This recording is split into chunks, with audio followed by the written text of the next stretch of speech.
Good morning, good afternoon, and good evening, everyone. Welcome to day two of the Hacking HR AI Summit. I'm Joey Yakovlevich, dialing from Toronto, Chief People Officer at Mies Group North America, and I will be your moderator for today's panel on AI for business efficiency and decision making. This conversation is for HR leaders and for those who are responsible for scaling people, driving performance, and making smarter decisions. Today, we'll explore how AI is being applied in real world settings to drive results, what's working, what's evolving, and what we still need to figure out. You'll hear practical insights, lessons learned, and honest reflections from professionals who are doing this work right now. To kick things off, Jessa, let's bring all the panelists in and we'll start with a quick round of introductions. We'll go counterclockwise for my screen. Please share your name, your role, and if you don't mind, what led you to join us today in this panel. We'll start with Kara.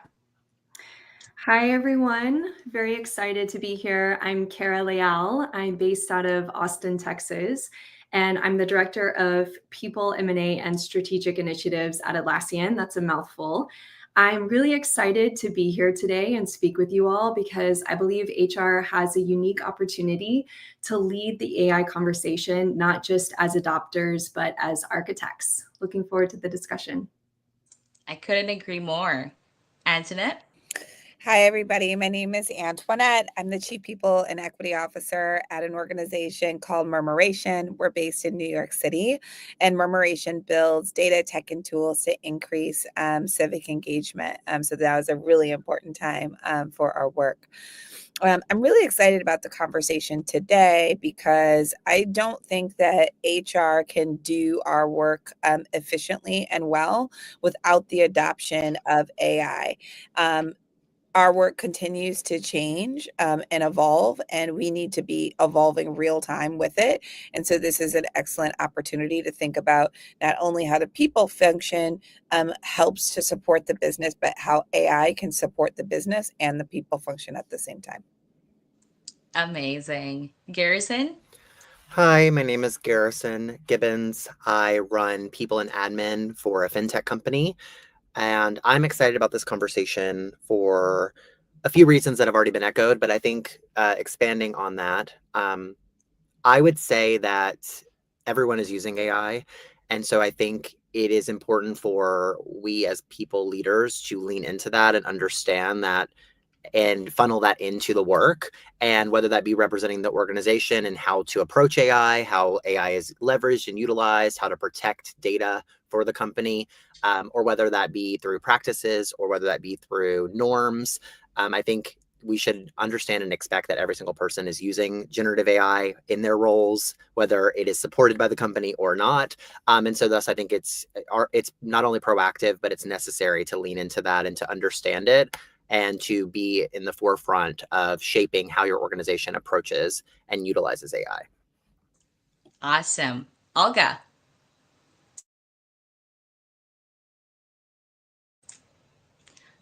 Olga, fintech, wealth tech organization. Can you hear me okay? I can hear you. Okay, excellent. So, a part of the reason why I'm really excited to be here, definitely everything has been echoed already, but one of the things that I'm super passionate about is letting AI inform us as humans and not defining us as people. So, working with AI strategically and creatively to make sure that we're being the best versions of ourselves while creating that self awareness while using AI technology that's there to support us. Amazing. That's very well said. And I couldn't wait to get started with all the prepared questions. I'm pretty sure the audience today are very interested to hear what is happening in your industry. So, to kick things off, I'd like to ask Kara, how is your organization approaching AI as a strategic lever for business efficiency? Yeah, it's a great question. We think about AI as a real game changer for how teams work. It's all about using AI to reduce friction, surface insights faster, and make everyday work more effortless. We're definitely not trying to replace people. We're using AI to amplify what humans do best. That means helping teams move quicker, make better decisions, and get back more time to be creative and have more time for innovative thinking. A great example of one of our first tools is Atlassian Intelligence. So that's kind of a fun, a fun play on AI, which we've built right into tools that we use all of the time, like Confluence and Jira.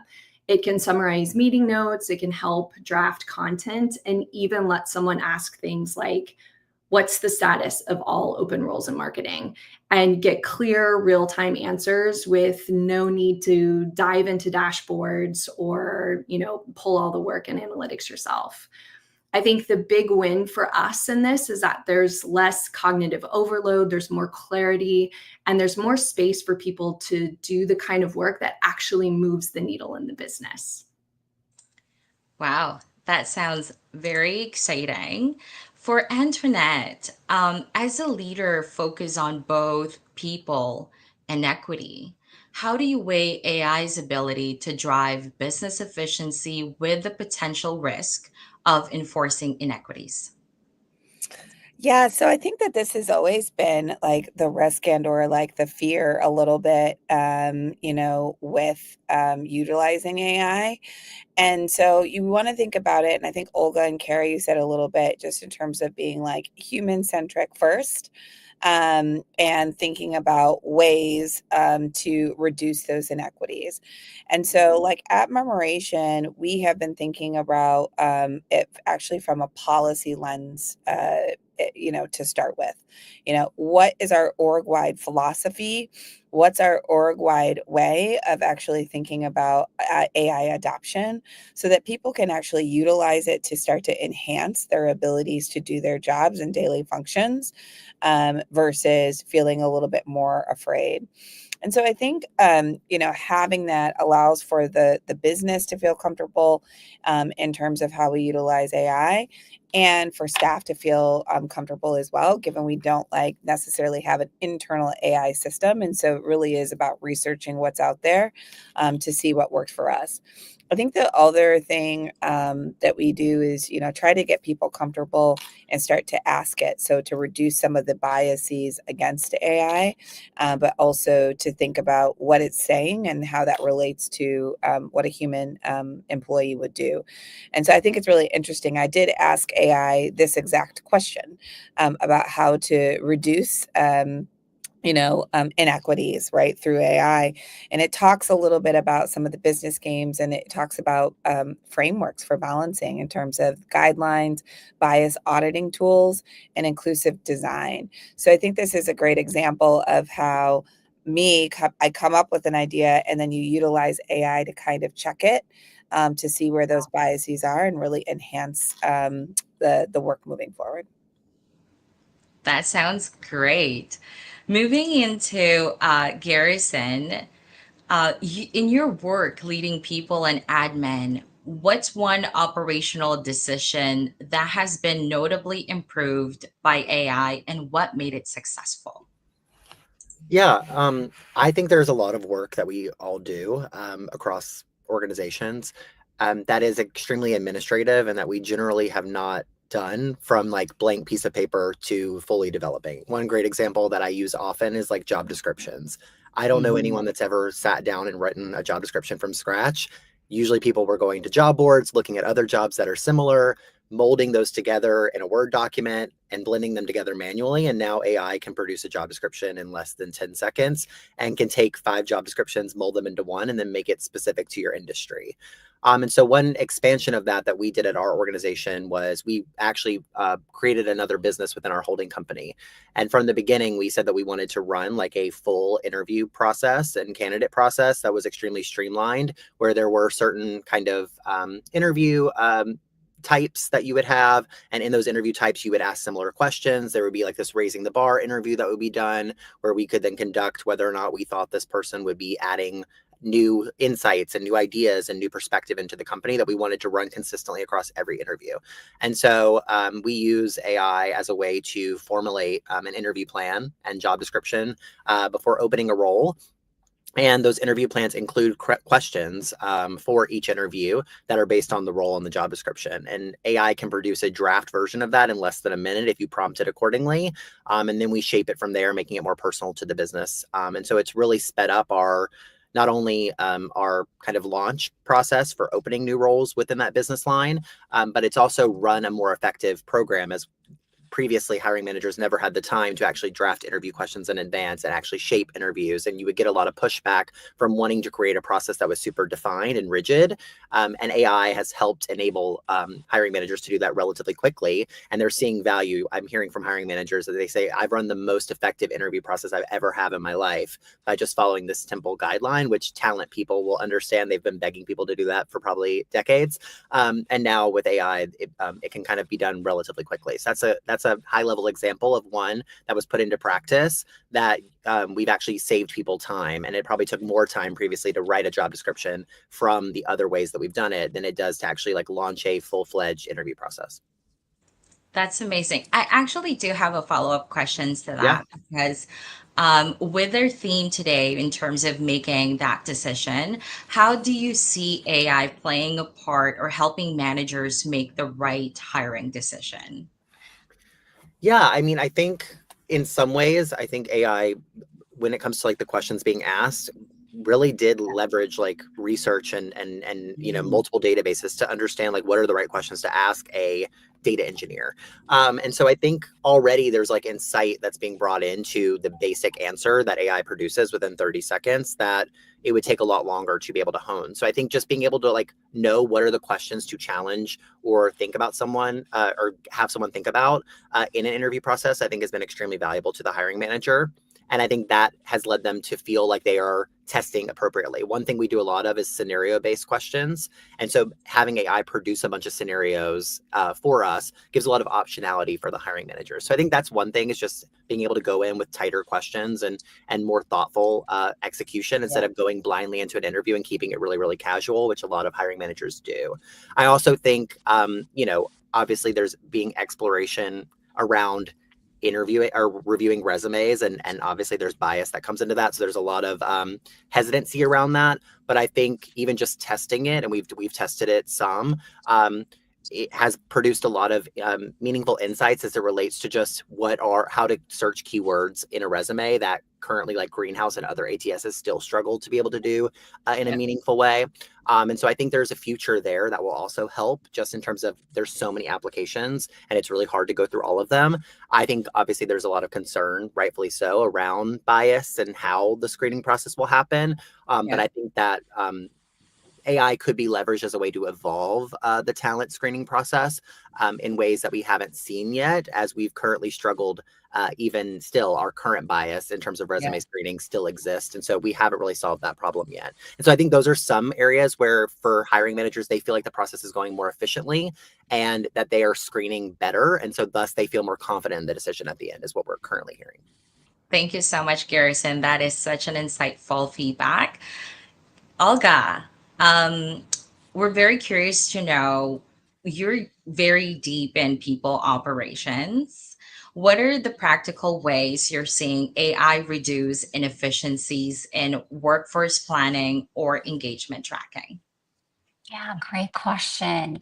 And something that I'm really proud to say is that my team has used a tool to build our own HR brain. And this HR brain is our assistant. It's not just the people team's assistant, it's the assistant for the entire organization. So, what the HR brain does, we have programmed it, we have taught it the questions that employees typically ask by looking at what type of questions are the most redundant. So we were able to train our HR brain to answer those questions for our domestic and international employees, and to have all the answers. So one of the great things I'd love to celebrate for my team is it has given us about 20% of our time back. I've noticed some really great trends within the HR brain because we do get the analytics behind it. So when we introduced our new 401k plan, we had a spike of questions in our HR brain. During the tax season in US, we had a spike, a big spike. How do I do my taxes? Where can I go for a resource? How do I get my W-2 form? All of those things were answered by our HR brain. And what does it tell me as a HR professional? It tells me that we can look at those trends, we can analyze them, but we can also partner with AI and see how can we be more effective, efficient in communication, especially around those times, so we can be better prepared to answer employee questions. Wow, that is very interesting. Moving on to getting unique perspective from your role and from your industry, I'd like to ask is one is specific questions, and that goes for everybody. How do you ensure? Because now a lot of people, like based on some of the research out there, a lot of people are still seeing AI as a threat. And as an HR professionals, I am very curious to hear your perspective on how do you ensure AI tools enhance, not replace, human decision making and people function. Let's start with Kara. Yeah, I definitely think that that's a really important question. And we definitely take a problem first adoption whenever we're looking at instituting AI. So we look and say, what's the problem that we're trying to solve? Is our data maturity going to be good enough to be able to support AI running this? And are there efficiencies that are going to be had at the end of that? And it's really important to make sure that we are not taking our, the human-centric approach out of interpreting anything that AI is doing for us. And just having really clear policies and trust around the process and things that we roll out.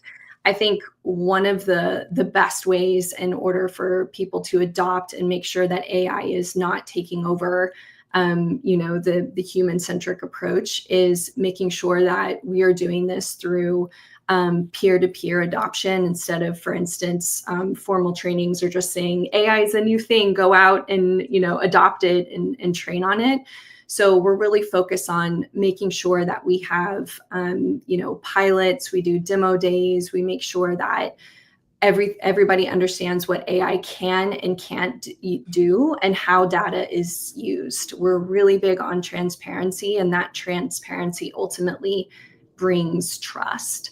I think a huge focus is making sure that AI shows up in places where people are already working.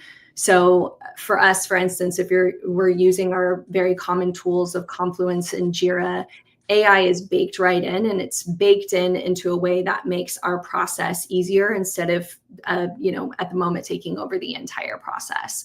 So there's definitely some pros in making sure that people understand exactly how to use it responsibly, and what it can and can't do. And I think making sure that our leadership team is aligned on that. Leadership plays a huge role in AI adoption and ethical adoption. When leaders share how they're using AI, what's working, what's not, it sets the tone and gives permission for others to experiment. We do a lot of reporting. We have a teamwork lab arm of our business who interviews thousands of employees and reports out on data on how people are using AI. And we find that people with strong leadership support are 2.5 times more likely to become strategic AI collaborators. And I think it's looking at that evolution of how we are adopting AI and where we are on that collaboration journey with it, and making sure that we're using it in ways to enhance how we're working and allow us to free up to be true partners to our business leaders, get greater depth in our business acumen, and be able to come to the table in a way that we haven't been able to do so before, because we've been bogged down in what Garrison was talking about earlier, which is the admins, the reportings, the building things from scratch, where we can, really leverage AI to do those things so we can show up and in ways that excite and innovate us. Wonderful. Antoinette, what's your take on that? Yeah, I think I just want to like kind of build off of that a little bit and talk a little bit about opportunities to actually upskill your staff, right? In utilizing AI to do some of the things that are a little bit, more manual. And I think Garrison, you talked about it, writing job descriptions, those types of things. And so, what can the business actually be doing if those types of tasks are actually now utilized by AI? They're human-centric things, right? That we know that we need humans to be reviewing and humans actually to be doing. And so focusing on those things and then starting to actually connect in the talent cycle, your learning and development, portions and talent development, I think become even more important as AI adoption becomes more critical. Because this is where you have opportunities for staff to really differentiate themselves with some of the things that they can do that AI can't. And so in HR, building out talent development programs, career lattices that are incorporating, right, AI adoption for particular pieces, and then really distincting, what we want to see our human elements to be done, I think is going to be really important in trying to differentiate what those pathways are and making the business a little bit more efficient. So I think that's another way just to be thinking about, what AI can be doing, but then also ensuring that they're human-centric pieces to it. Because I know that there are all kind of horror stories out there. I know there's one I recently heard about, coding an AI application coding, and it didn't do the right thing, right? And so you definitely need that human element so that you're not coding and ordering, a dozen eggs, but actually doing what the business really needs. Awesome. Olga, how about you? What's your thought on that? I echo everything that has been said already. And one of the great things I'd love to share about AI is I think AI is there to, again, kind of reveal the information that's important and create awareness. It's not there to make decisions. And something to what Kara already mentioned, I think leadership has a really critical part in modeling how we use AI to make better business decisions. So, YCharts is a very innovative company, and one of the things we've done is we actually connected our corporate goals to AI usage. We encourage our employees to be creative, resourceful, and we want that AI usage. But the trust piece is absolutely pivotal for us. So, having corporate governance around it and making sure that people are using it ethically is definitely something that we stand behind. But not to be a topper, definitely, I think AI is wonderful, and we want to co-pilot our processes with it in a really mindful and intentional way. Awesome. Garrison, what's your take? Yeah, and I've been seeing some of the comments in the chat, and I think when I got into the HR space, we started talking about future of work that involved, then COVID happened, then we started really challenging what it meant to go into an office. And I think we have to be realistic with ourselves that AI will change the workforce drastically. It already has started to, and it will. And we can't even necessarily predict what it's going to do. Humans will always play a role. Obviously, there's going to be some observer, right, of AI, but AI will replace certain jobs. It is inevitable that it is going to, and it is going to change drastically certain jobs. And I think so much of the conversation right now, as we've gotten into AI over the last 2 years specifically, has been so much about kind of reducing the fear that humans have around AI, particularly about job replacement. And I think we need to move beyond that and start talking about kind of, again, how we can utilize it, what it can actually do, how to protect our data.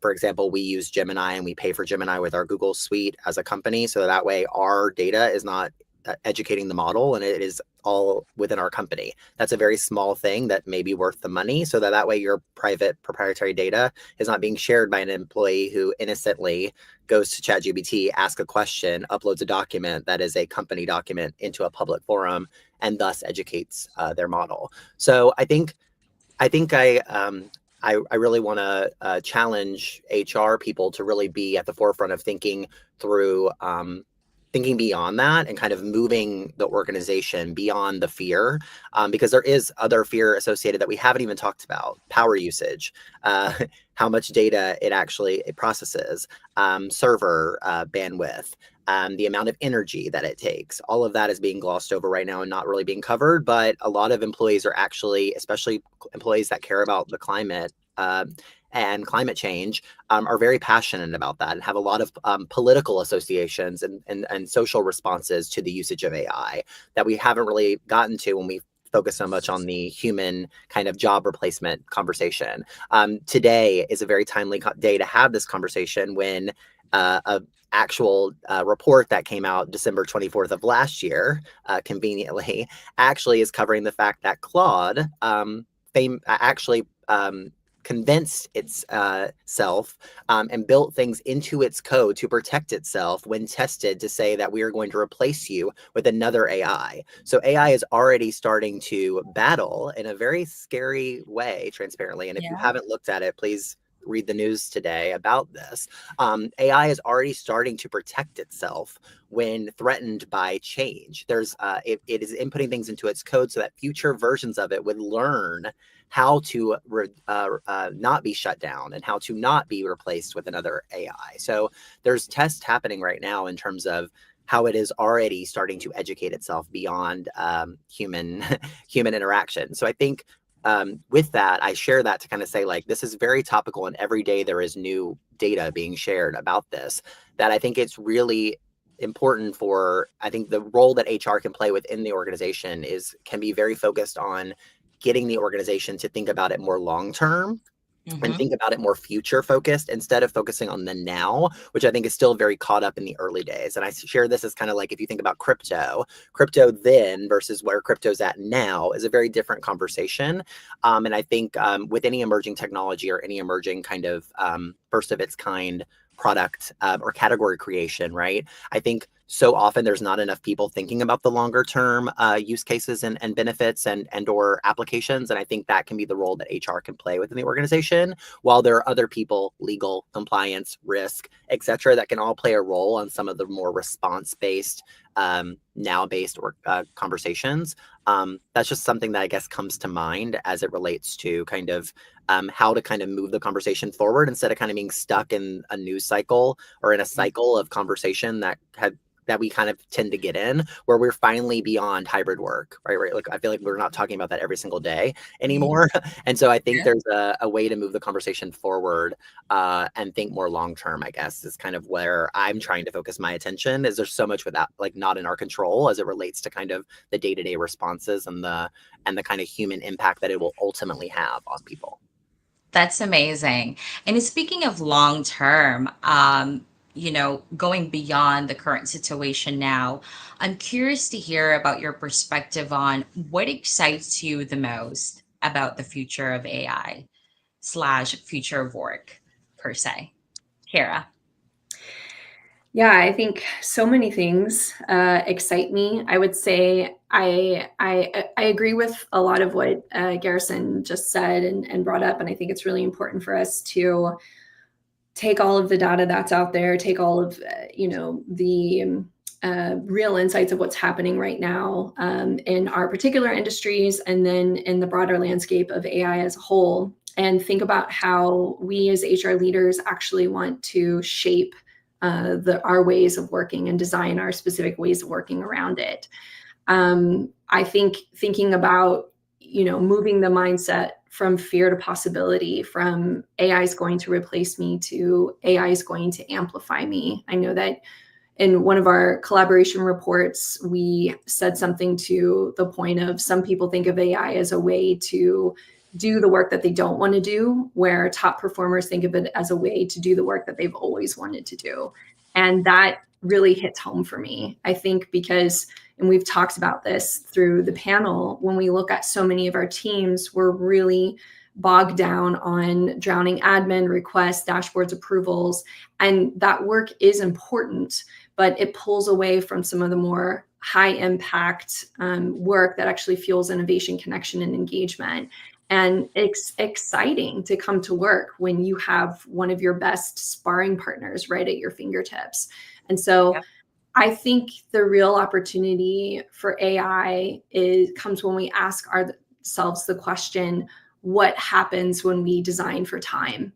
What becomes possible when we stop spending 10 hours building a report or writing an ad hoc document, and we use AI to get us 80% of the way there so that we can spend our time refining, strategizing, sitting down with the team who needs our support, are really trying to understand our products better so that we can truly partner with our leaders to make better decisions for the business. So I think the shift really is about seeing ourselves, not as gatekeepers or policy stewards, but as designers of better ways of working. And I think AI is one of the most powerful tools that we've ever had to do that. At Atlassian in particular, we are trying to modernize HR teams by helping our people teams operate more like our R&D counterparts. This means using AI to build repeatable processes, automate where we can, experiment faster. And it also is freeing up a lot of our time for more collaborative and creative work. But I think ultimately, we have to lead that charge. If we as HR leaders are skeptical or we're sitting on the sidelines waiting for someone else to figure it out, we'll miss the chance to actually help shape what AI should look like in the workplace.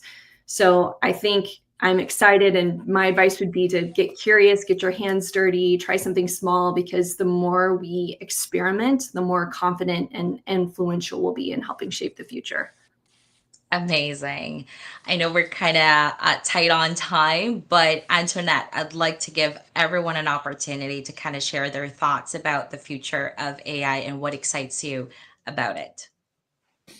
Yeah, I think what's exciting about the future of AI is a little bit of the unknown and the opportunity to kind of shape it a bit. I think as I think about the future of AI as it relates to the profession of HR, a lot of conversations are around HR being a strategic partner, being at the table and at the seat, and having a seat at the table to talk business, right, and to be seen in that way. And I think what I am seeing, like from companies like Moderna, is that chief people officers are no longer just being chief people officers, but they're being chief people and digital transformation officers. And so, what's exciting about that is that there needs to be a driver behind AI adoption throughout not only HR teams, but entire organizations to be able to utilize and to think about the guidelines, to think about the ethics. And I think HR teams and leaders of HR are well positioned to take on that role. So it's exciting for us to be in a spot and in a place where we can be molding the future. We can be talking about business efficiency.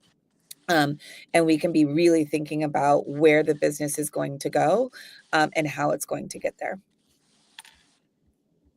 Wonderful. Olga. I'm really excited about the personalization concept, not only from the people team, but internally as well as externally in the organization. I think AI is definitely giving us the empowerment to people and shifting from a one size fits all kind of strategy to really personalizing onboarding, offboarding, interactions with people.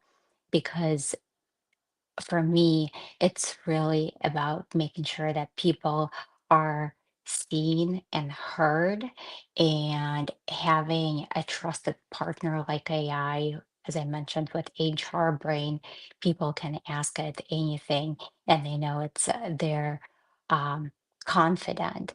And I think when people feel seen and heard, and we integrate AI with the people processes and the organizational processes, people tend to thrive. That's amazing. Garrison. I think one of the most exciting things is just the acceleration that generative AI has already kind of had in less than, even in the last 12 months. And I think that's one of the fastest kind of technological advances, I think, in my lifetime.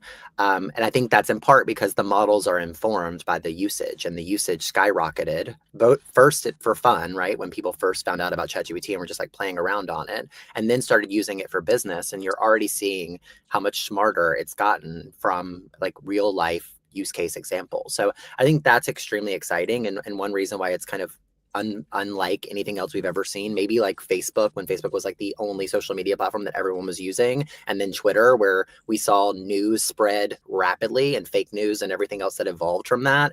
But I think unlike anything in our lifetime, like AI truly is accelerating, growing, and expanding its impact on a daily, hourly, and probably minute basis, and becoming smarter every single second. And I think that unlocks a lot of opportunity, which I think is both terrifying, but also I think just generally exciting when it comes to like the technological advances that will happen as a result of kind of how fast generative AI is expanding.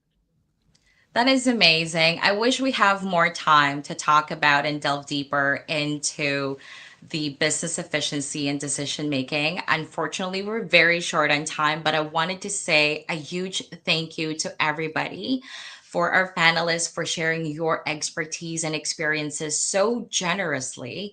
And of course, thank you to everyone who joined us today. Your presence and your questions made this conversation richer. And we'll see you tomorrow in day 3. Thank you so much, everybody.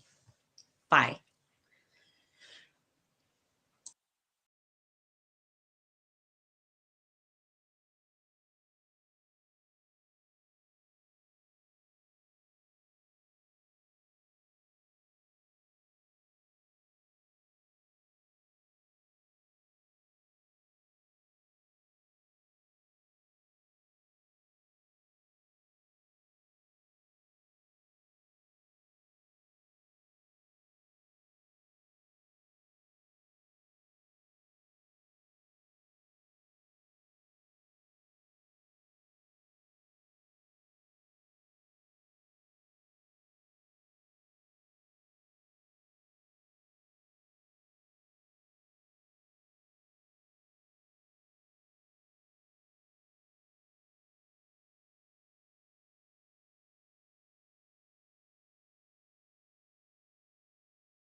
Good morning. Welcome to day 2 of the AI Experience Summit. Looking forward to a great conversation with our guest, Mark Hoffman. Mark, I'll have you join me on the stage here. Thank you so much, Matt. Mark, today's conversation, AI-powered customer experience and engagement. I mean, it's a great title. It's a far-reaching term. We're going to get to lots of different nooks and crannies of that. Before we do, maybe just a brief introduction. Who's Mark? Who's your background, your experiences, and your path to today? Sounds great. Yeah. Hi, everyone. I'm Dr. Mark Hoffman. I am a collaborative intelligence lead at Asana in our Work Innovation Lab, which is our internal thought leadership platform and research group. Before that, I was a professor at Stanford University for a number of years and joined Asana about 3 years ago now. So a wide variety of experiences anchored in academia, practical experience, working with clients, looking internally. I think it's going to be a great platform for a cool conversation. This group is predominantly HR professionals. We talk a lot about AI in the context of the employee. We talk about recruitment. We talk about compensation. We're talking more and more about policy and legal interpretations. This is a different lens, and I think this is an important conversation and really nice adjacent topic. So thank you for joining us today. Yeah. As we get into the conversation, I'd just be curious. You mentioned the term collaborative intelligence. Maybe define that for our audience, and why is it becoming more essential in today's distributed work environments? Yeah, I think to really talk about collaborative intelligence, I think it's worth starting from how it's evolved. I think given AI, at Asana, when we first started talking about the concept internally in about 2023, we were really focused on how to use AI and machine learning to understand how people work together. So applying intelligence to improving and studying collaboration. But the terms really evolved, and I think it's no longer just about understanding collaboration. It's now more about enabling it. And increasingly, that means enabling the capacity of teams, people, and AI to work together to solve problems and make decisions faster, better. And so where we once used AI to study collaboration, we're now studying and enabling how people and AI collaborate together, which I think is really interesting. And my role as a result has changed a lot because AI is now part of the picture of what a team is, right? Whereas before it was more just about the people. Yeah, it's evolving so quickly too, and just kind of coming into the house, as it were, in terms of the technology, looking at it at arm's length, looking at it as a point solution, but now having the integration of it just opens up so many things. I think to that point, I'd be curious for your perspective from your vantage point at Asana. Where is AI having the most tangible impact on team collaboration today? It's interesting. I think right now, a lot of AI is still in this kind of personal, individual focused mode, which is it's like a Google or a better Google search, right? Where you ask it a question, it gives you an answer, and that has value, I think, but it has limited team impact. And so those tangible outcomes, I think the breakthrough is happening when AI is kind of like you said, really starting to become integrated into people's work and embedded in team workflows. And then it's able to become context aware and responsive to group dynamics. We've seen really 2 standout use cases, and these are, I would say at a very high level, right? So they apply to a lot of different teams and a lot of different work situations. But the first is AI managed handoffs, especially in cross-functional situations. So AI can detect when it's built into some workflow, right, or into some work context, it can detect when work gets stuck, right, between team members. I finished something, forgot to hand it off to another teammate, and nudge the right person at the right time to pick that work back up so that it keeps moving. And I think that's helpful because it takes the burden off people to do that work so that they can focus on strategic work and delivering high value work, right? And AI is managing those handoffs. And then I think the other, which is also in a cross-functional use case, and I guess I'll refer to a cross-functional use cases a lot because I tend to think those are where AI thrives right now, is in what I would call team translation. So you have a team set of jargon or terminology or words that they use or even frameworks that they use, right? And they're working with some other team that's cross-functional. And one of the hardest things in that is getting everyone aligned on shared values, on shared language. And AI is really good at reframing messaging, reframing deliverables for those different audiences. And so we've also seen a lot of really cool examples. A great example, I think, is between IT and HR, which one is technology focused generally, one is people focused generally, and of course those roles are changing in new ways. But you can have translations from IT to HR so that they understand, what are we getting out of this shared collaboration, and how can we improve how we work together. And AI can do that because it's good at translation. And it requires, still someone to set the context, to establish what good looks like, to do that mapping and understand that there is a synergy point between these two departments. And I think that's the interesting work that we all can look forward to going forward. It's less about us building the memo and making sure that we have different copies for different departments. Yeah. It's now about asking ourselves, who are the key stakeholders? What does good look like? And then, employing AI in our practice. I think that's the exciting thing for us, but it does require a shift. And I'll be honest, I think where I think some of us get hung up is in trying to hold on to what we did before. So we like writing the policies, we like writing the communications, and we ask ourselves very, I think, fair questions about things like ethics. In a world where, we have the identification of stakeholders and we're using AI, what role does ethics play in the communication around those items? What is the expectation employees have about communicating with other employees versus with AI? And those types of questions come into play. So I'm curious how you find the balance between that, obviously that pull towards innovation and all these great things happening, and yet still honor kind of the ethical and some of the things that just tend to also just maybe slow things down along the way. Yeah. I mean, I think that a lot of times it's okay to slow down. Yeah.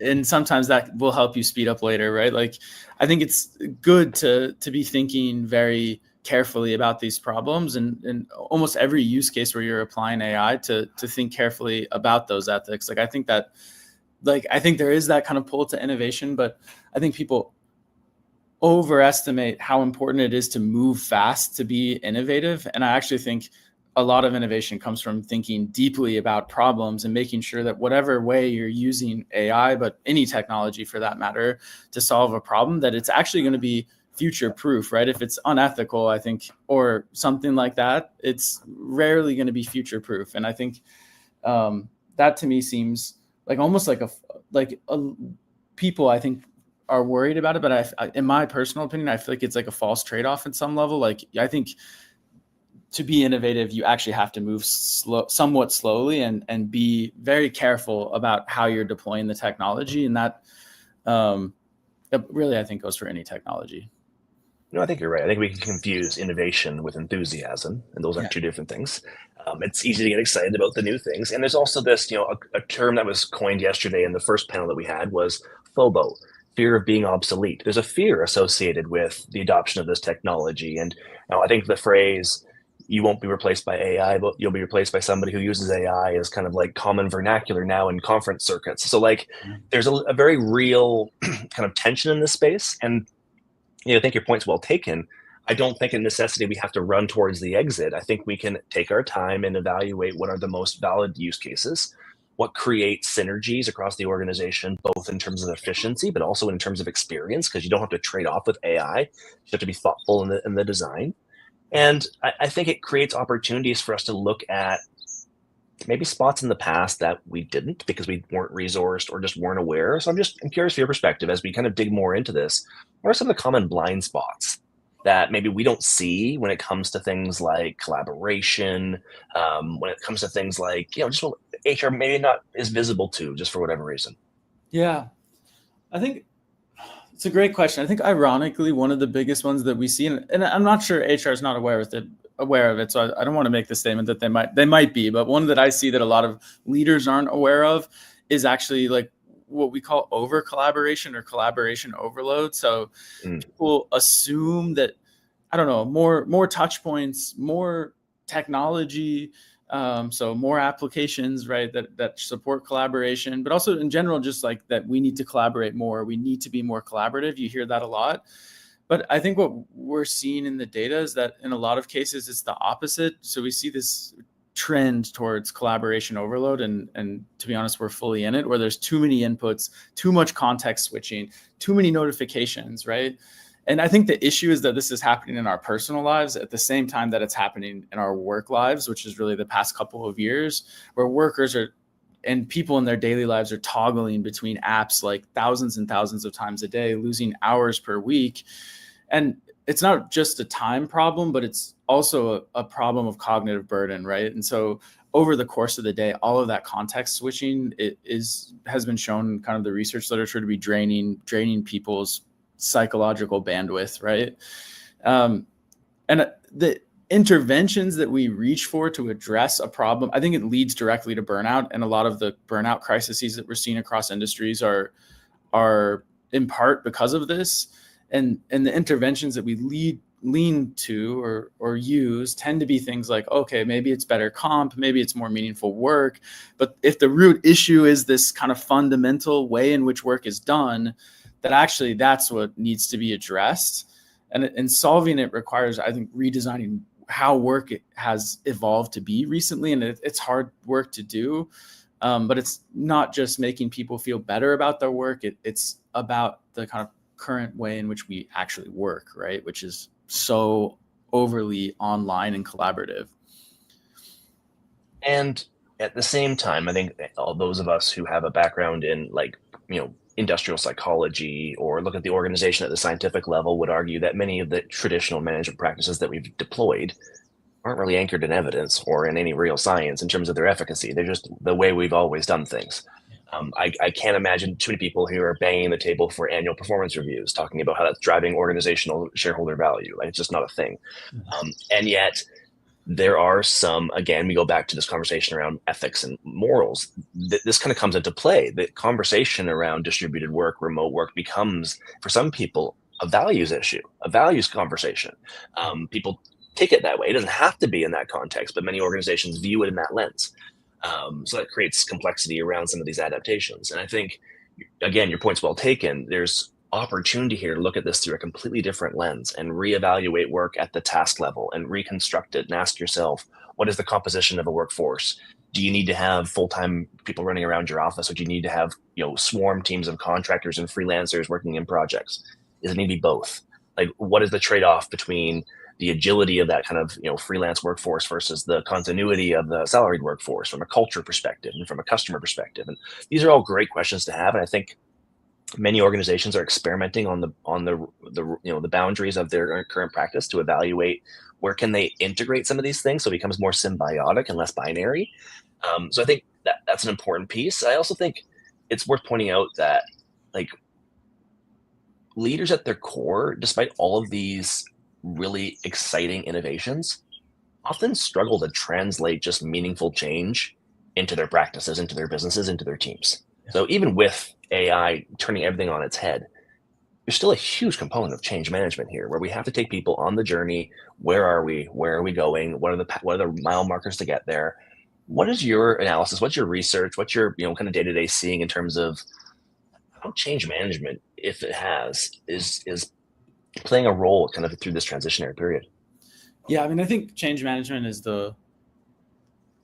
it's so under talked about in the AI space, but it's like in general, I think it's one of the most single important things that determines a lot of different aspects of organizations. And I also think it's one of the hardest problems to solve. Like, we see a lot of companies that come and ask us, about how do we implement AI, and they, it doesn't matter if they found the perfect technological solution. It doesn't matter if they have the best idea about how they will use it, right? If they're not able to get people to adopt it, to change how they work, then, and if people don't want to do that and don't want to lean into it because they're skeptical or because it is threatening or for a million different reasons, right? It's never actually going to happen. And so we see a lot of companies that are in what we call like pilot purgatory. So they roll out an AI tool, and I think it doesn't just apply to AI, right? It's all types of technology and process that this happens to, but it's like they make a formal commitment to it at a leadership level, they roll it out, and then they see really low adoption and not many people bought into it. And then they consider it a failed effort and they go back to the drawing board, try out some other tool or some other process. And the consequence of that is that they never really get off the ground. You end up with employees in this constant state of change management, which is also draining and tiring, right? And I think it's a tough problem to solve, and I have some ideas about how to do change management, but I think, yeah, I'll leave it there for now and see what you think. Yeah. It's complicated, and I think it's organization specific. And I think, to your point, you have to look at a lot of factors. I think AI is not unique in a lot of ways. Like, this is digital transformation. Most workforces before the pandemic were in some ways distributed. Like, these are problems we've been addressing, challenges, opportunities we've been addressing for decades. Yeah. The difference is the speed, Yeah. like the speed of adoption. That is different. The amount of stakeholders that are involved in the decision making, that's different. So I think the principles of change management don't really change, but I think, to your point, it's how do you create a kind of a connective tissue of change management in the organization so that it becomes just kind of how we do things, because change will be constant. I think that's we can say it, but I think a lot of organizations struggle with that thinking around change will be constant. Yeah. Or the speed at which change will have to be constant is something that many organizations are wrapping their heads around. It's why they're still, to your point, stuck in analysis phase. They're trying to rationalize how they're going to work through this long list of changes when they're traditionally used to doing 3 or 4 big projects a year, or having 5 big goals, and now they're asking themselves, can we do this once a quarter? That's a tough tension point, and I think that's where the work that you're doing with organizations is fundamental in helping them reshape how they look at the problem. Because at the end of the day, I had a coach many years ago that would give me these impossible projects, just like, hey Matt, would you mind restructuring a department in an organization, and we're going to affect 500 people, and we need to self-fund this thing in the first 12 months. Okay, just like these really complicated, or we need to deploy digital solutions for 5 technologies in 12 months across 65 work sites, and we need to do this in this speed of 8 months. When we push back, there was always a sense of constraints driving innovation, and that if given the constraints to operate in, you can shift the way that you think. But I think right now people are trying to wrap their head around the new constraints and what do those look like in an organization. How does it need to change the thinking? And I'm curious, as you're unpacking those questions internally, as you're unpacking them with clients, how are you helping them think through the shift they need to make as they, whether that's a shift in speed or a shift in agility or a shift in, digital maturity? How are you helping them think through those things? Yeah, I think it really depends. I mean, there's like kind of 2 things that will help with. I think it really depends on like where the organization is, and I think digital maturity kind of comes if they're like, we really want AI, and they're in a state where a lot of their work processes are still manual in some way. Then that's kind of a starting point, I think, for a lot of conversations, which is like, okay, first, digital transformation kind of for a lot of organizations needs to come first.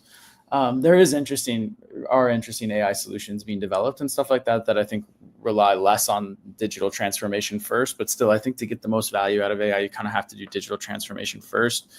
And then I think that's, because of how quickly things are moving, it's like you need to go through that digital transformation process at like 5 times the speed that organizations did in the past. And so it's like a conversation of like, how do you change quickly from largely manual or partially manual process to digital, right? From analog to digital quickly. And that's a tough conversation. I think we really focus on like the change management aspect, like we were kind of just talking about. And one of the things that I think a lot of leaders kind of tend to come to change management with a very top-down mindset, which is reasonable. Like, they have a set of strategic goals they want to meet, and they share those strategic goals out in some kind of company missive or in comms, right?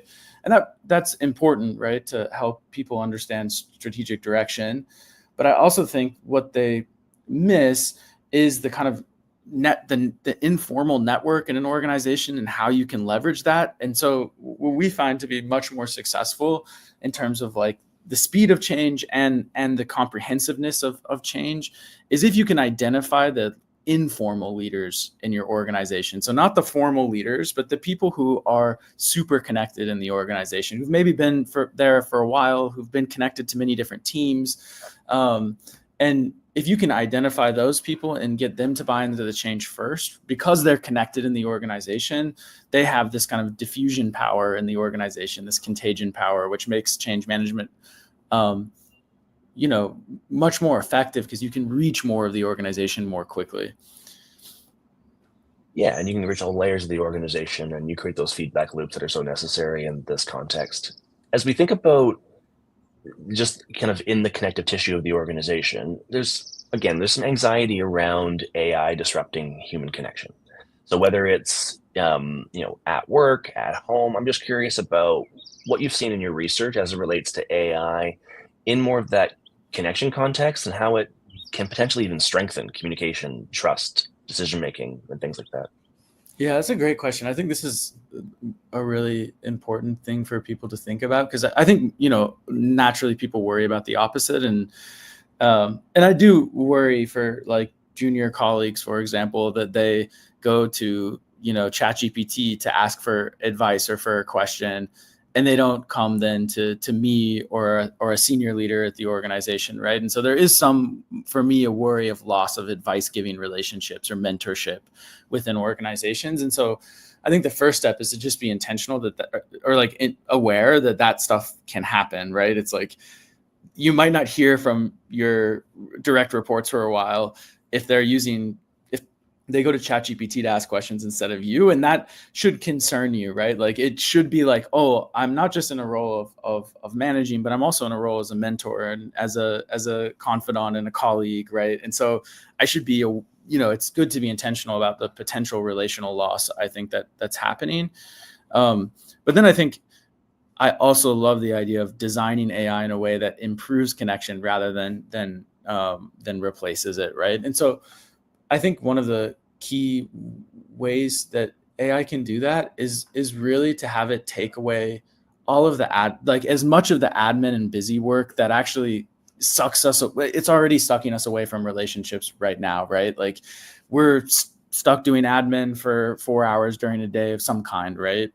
Whether that's managing different portfolios or organizing work or setting up frameworks for some project that isn't the core work of connecting, whether that's with our customers, whether that's with other people in the organization. And really focusing on AI solutions that can manage that part that's not socially connected in the first place, and then using that time that's saved, not to just do more work necessarily that's unnecessary, but to actually use that time to connect, to brainstorm, to co-create, right? And so I think that requires I think there's people that when they talk about AI, they think about it doing creative work, and I think that will happen eventually, right? Or doing writing or coding, right? That is doing work that maybe some of it we want to be doing. But I think there's so much low-hanging fruit right now where AI can just take on admin, can take on things that are not the core work that we want to do. And we're focused on solving the hardest problems, but instead maybe have it solve really simple problems, which are all the problems that sap our bandwidth, but are not rewarding. To your point, and there's lots of those tasks that are just transactional. They're very much binary, activities. Therefore, they can be quite easily automated. And I think those are key. I think the point around, do you want your employees messaging ChatGPT in lieu of the managers? I think it's a fair point. I mean, there's obviously advantages around things like confidentiality. You're talking to AI, and presumably there's some confidentiality to that. But beyond that, I think the point's well taken. AI today, at its current level of maturity, is never going to be as immature. It's only going to get smarter. It's only going to get more powerful. It's only going to be able to add more, infer more context. But today, it requires the introduction of context. And if you use ChatGPT like a sounding board, and what you're putting into ChatGPT is flawed, I'll use the term flawed just as in a general term, you're going to get back a largely flawed response because it relies upon the context. It's more affirming than challenging in its current manifestation. It may not say, hey, hold on a second, you've just said XYZ, but actually it's ABC. AI today is much more affirming in how the models are built. Now, that might change in the future. There might be use cases that are developed that allow for more maturity in these cases. But, this is a lot of kind of garbage in, garbage out type thinking, is we have to be thoughtful about the context we introduce. In the same way, if you're searching for information on certain platforms that are not known for evidence versus intellectual journals, you might get different results in terms of accuracy. So there's just a care that we have to kind of point out there. But I think, to your point, finding the intentional space where relationships need to kind of step to the forefront is critical. And whether that's your journey mapping your employee experience and figuring out those inflection points where you want to have a face-to-face conversation or a Zoom conversation in lieu of an AI interface. But equally, where are those sapping portions of the experience, filling out your benefits paperwork, submitting your emergency contact information, like all those transactional things that no one gets joy out of, but that are necessary in an organizational setting to free up some time from other resources. So I think the intentionality thing is key around that. And I think your analysis of just trying to help organizations figure out what makes sense for them is, I think, really, really apt. I'm curious though. I mean, we get into this habit of, let's use AI as this connective tissue, a tool for collaboration. We can measure, to your point, where productivity can atrophy at places, or we can measure where there's, through an organizational network analysis, where communication may be funneling. How do we find the balance within that, though, and informality and messiness? Because brainstorming, you mentioned co-creation, that's messy. I mean, it's not contained. So how do we find the balance of using AI, which supercharges context and all these elements, but also create space for that more dynamic nature of people and organizations? Yeah, I think in a lot of my work, I spend time quantifying, I guess, but I'm far from someone that thinks that's the center of the world, or the most important thing we can be doing, or something like that. Like, I think there's a space for quantification, and it can be useful to see maybe a bigger picture at times, or a picture that you can't see informally.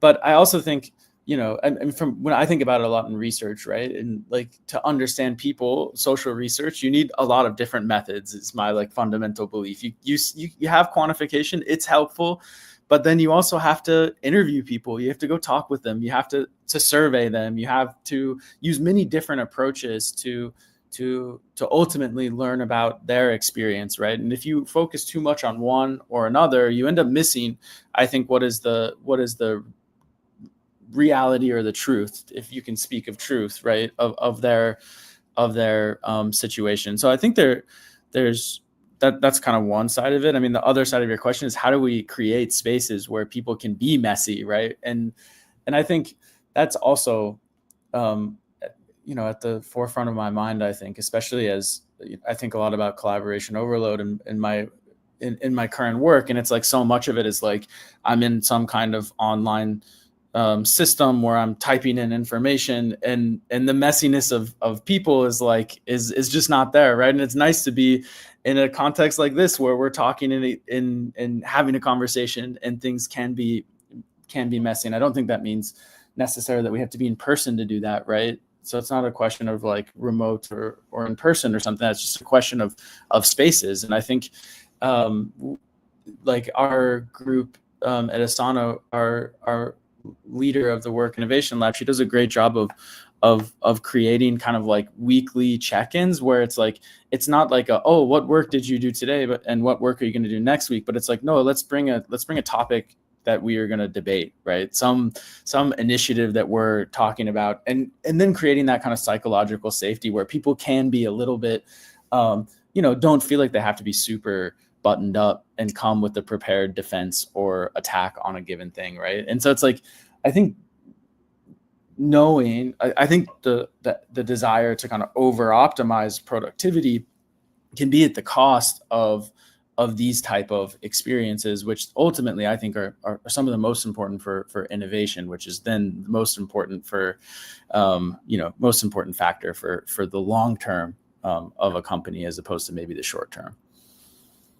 Yeah, and it's a philosophical conversation again around the role of employees in an organization and how you value them relative to other things. And like, I think each organization is going to make that determination for themselves, and some are going to stub their toe along the way figuring out the balance. It's interesting because you can't help but bring economics into this conversation around a shrinking workforce. You can't help but bring all the macroeconomics in terms of just the way the world is in some cases growing, in some cases shrinking, and just like you have to reflect that this becomes more than just a singular use case within an organization. There's multitudes of effects, and that piece becomes both daunting and exciting as we think about kind of where we go with all of this.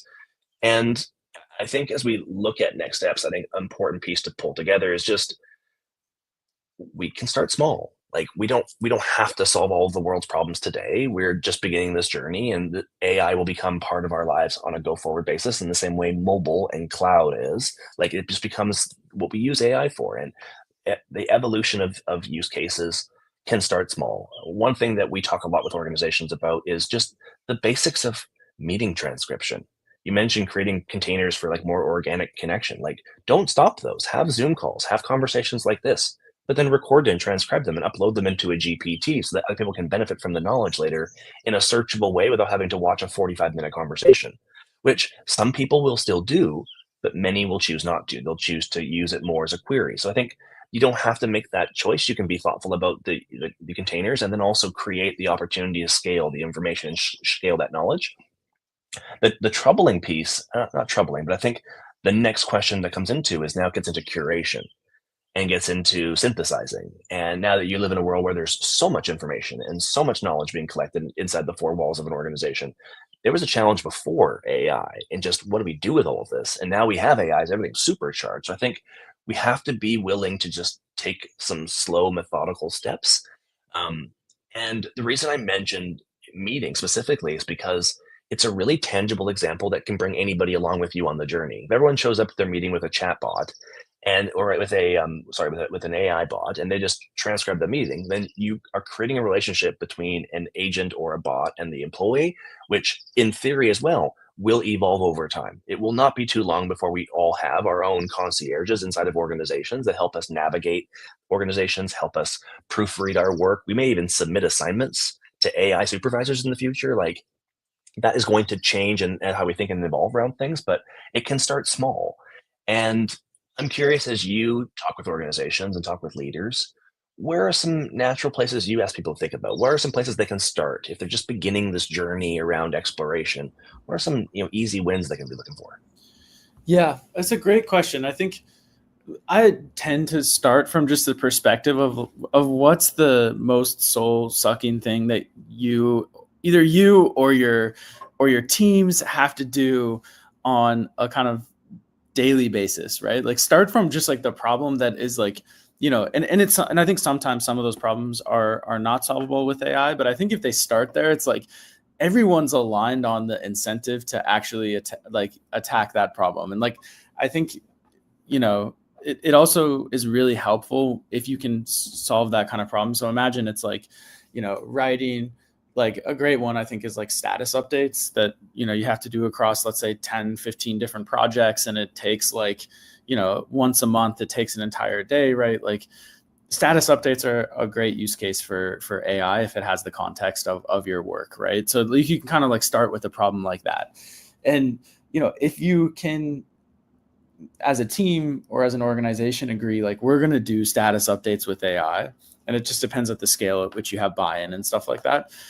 And that's a problem that everyone agrees is soul sucking. It's really easy to get over the skepticism or the concern about using AI, right? Like, you kind of get past this thing of like, oh, am I allowed to do this? Am I not allowed to do this? Is AI right for this? To just like, okay, we're all gonna, for this thing that we all know is not fun to do, we're gonna use AI to do it. And it's much easier, I think, than to get people to start using AI and experimenting with AI and building with AI in that place. So I kind of always start from there. There's, the set of soul-sucking activities is really broad. So it depends on the organization exactly which problem they choose. But I also think it's a perfect place to start. Whether it's sales or change, you just go to the pain. Just go to the pain. I agree. It's a huge motivator. And especially now when solutions are so much more tangible. I mean, I think about previously in organizations, managing a HR technology team.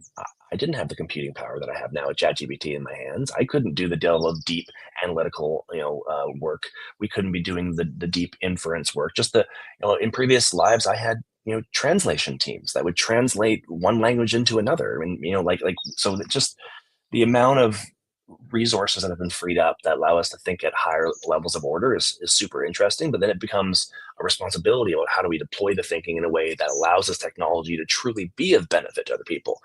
Because if we look at this through a narrow lens of efficiency and automation, that's what you'll get. You'll miss an opportunity to do that and offer a better experience, or offer, to your point, a reduction in soul sucking work. So that's like, it's really comes down to the thoughtfulness and the intentionality, which is why I'm so passionate about educating and informing this audience, because we're the ones in the conversations that need to be bringing the employee perspective to the table. We need to be the ones who are advocating to make sure that they're key stakeholders in this process, because they'll be impacted by the changes. And I think as we kind of come around the corner and wrap up the conversation, Mark, which has been fascinating. Thank you so much for helping me just like tease through some ideas and some thoughts. It's just a real privilege, and I thank you for that. Thank you, Matt. I want to end with maybe an impossible question, which is to talk about the future, which you'd asked me 3 years ago how things would look today. I didn't have this on my dance card. So maybe let's narrow the frame of reference to like 1 to 2 years. As you think about 1 to 2 years and perhaps what success looks like, what do you think is going to separate the organizations that thrive in this idea of collaboration and collaborative intelligence versus those that just kind of like go through the motions? Yeah. I mean, it's a great question and probably impossible. It'll be fun. Maybe in 1 to 2 years, we can look back and see if we were recording this, Mark. It's no problem. Yeah, exactly. Yeah, this will be. You can hold me to this prediction that I'm very committed to. But yeah, no, I love that idea. I think there's kind of two things that come to mind for me, like immediately. Like the first is I do think companies that when they're deploying AI, they're targeting real problems within their organizations and very intentional about like why they're bringing in AI and for what problems. That kind of intentionality and making sure that it's integrated into how they work, right? Like not necessarily demanding huge change management to use AI, but thinking about like, how do we work now? What are the problems that we face and how can AI solve them? Like if you go through that kind of process of identifying pain points and using AI to solve them, that like you'll have much more success long-term with AI than if you hear that like there's a new AI XYZ and we're going to try it out, right? Like that process, I think rarely works, even though it's how most organizations right now are kind of thinking about and deploying AI and kind of my experience. The other one I think is being super human centered. Like I do think in the short term, 1 to 2 years, like it's really about humans plus AI. And so designing and thinking about AI in that kind of human centered, human first way, which is like you were saying, like how can AI improve the experience of employees, not just productivity and efficiency, and having that in mind, they'll also see, I think the best outcomes with AI because it's going to be, their organizations are going to be people in AI. So having that be additive as opposed to offsetting is going to be important, I think. Yeah, and to your earlier point, co-creation. We have an opportunity here, a unique opportunity to bring people with us on this journey. This shouldn't be a top-down initiative. This shouldn't be a siloed project. This shouldn't be something that is, driven and decided upon without the people that are actually involved and who are impacted by this. For a few reasons. One, it's not the right thing to do. We've established time and time again that when it comes to change management, it's pay me now or pay me later. And I've done this enough times to know that communication in advance will always serve you better than trying to react later on. And then just beyond that, there's a real understanding that there's a lot of collective intelligence that we can harness within the organization. Anyone who purports to be an expert in the space is not telling you the truth because we're all learning at the same time. Some of us may have had a head start, some of us may have different vantage points, but we're all still figuring out how this integrates in the day-to-day of our work. And you will get more if you involve people in that process because they will innovate at the individual level, at the task level, at the team level in ways that you can't possibly see sitting in an HR job, sitting in a senior leadership job. But then to your earlier point, creating containers around bubbling up those innovations, supporting those innovations, creating connective tissue with other parts of the organization to fuel those things and incentivize them and reward them. That's when you create a culture here where this becomes, an accelerant.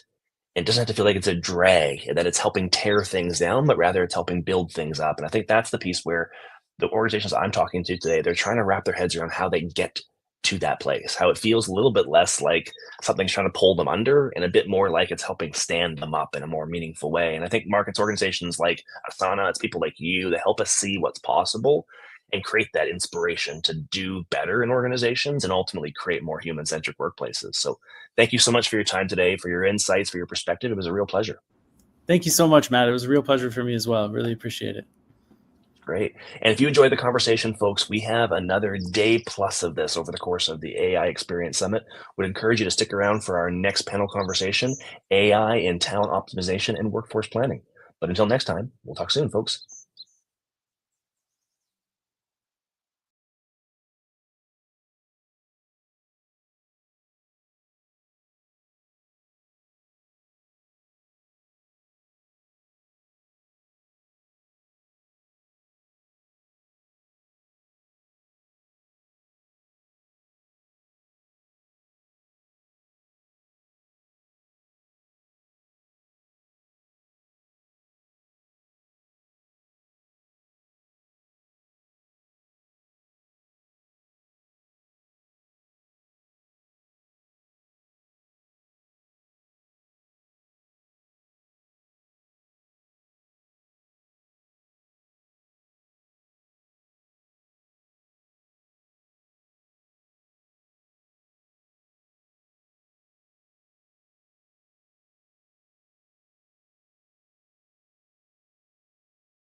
Good morning, and welcome to our next session, AI and Talent Optimization and Workforce Planning.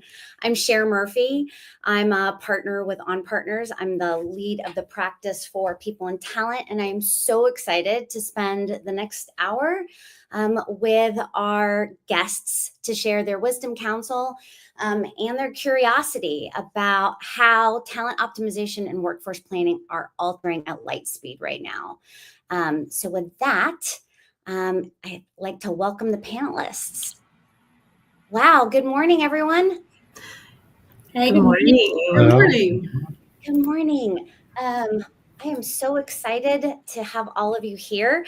Just so our audience knows, we had a great meeting this week already. And so I'm so excited after spending time with you for you all to share your experience and curiosity with the audience. And since we have a few moments ahead of schedule, which is great, I'd love to see if I could have you all introduce yourself, who you are, where you're spending your time today in people and talent, and what you're most looking forward to in the panel.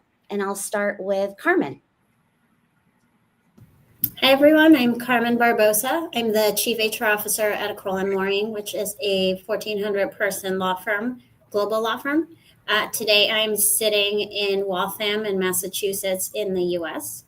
And my role as the people/human resources officer is to take care of all the humans, both the lawyers and the staff at the law firm. Great, thanks. Jamie. Hi, good morning, good afternoon. My name is Jamie Conrad. I'm the VP of People and HR at Trust Radius. We're a small B2B SaaS organization based here in Austin, Texas, where I'm calling in from. Some crazy weather out there today, but we're doing okay. And have about 17 years of HR experience and really looking forward to learning from the other panelists today. Great. Thanks, Jamie. Well, behind you, your current picture does not look like crazy weather, but I know. Good stuff. Good stuff. Marco. Hi, hello everyone. I'm Marco. I'm Portuguese, so I'm connecting from Lisbon, and I'm the Chief People and Spaces Officer at Galp. It's a Portuguese energy multinational, and we're working on making the company a great place to work. A lot of different elements along the employee experience, workforce planning, and how you bring technology to play in those different areas. Great. Thanks, Marco. It's so good to see you again. And Melissa. Hi, everyone. It's great to be here. My name is Melissa Laswell, and I'm a global talent executive with over 2 decades of experience leading global talent teams and transformation talent strategies at Apple, Walmart, and Pitney Bowes. Throughout my career, I've focused on building future-ready, tech-enabled talent strategies that keep people at the center. And as an early adopter of human-centric AI and as an agile HR practitioner, I believe that AI should augment, not replace, human instinct in hiring and workforce planning. My passion is making sure that technology amplifies the unique value that each person brings rather than diminishing it, and to really help enable and keep humans at the center of HR and at every organization. That core belief is what drives me, and that is why I am so excited to be a part of today's discussion. And I am joining you from beautiful Orlando, Florida. Great. Excellent. Thanks, Melissa. So everyone, we are talking about talent optimization and workforce planning. And so just to level set, right, because having been in this industry for so many years, we all have different, I'd say, definitions. So just talent optimization as a level set is really how the discipline of aligning an org's talent and people strategy with the business strategy, which all of you as executives have been doing for many years. So that includes everything on the life cycle from talent attraction all the way through offboarding. And then I would say workforce planning is really aligning talent and capacity with the strategy of the business. And I would say also to add my favorite workforce analytics leader, Rupert Bader, who's now at Walmart, says, without workforce planning, even the best strategies are dreams with no legs. So from that, I'd love to start with the best question of being to start. What's the biggest gap in traditional workforce planning that AI really helps close? And how are you seeing that in your organization right now? And for that, I'd love to start with Jamie.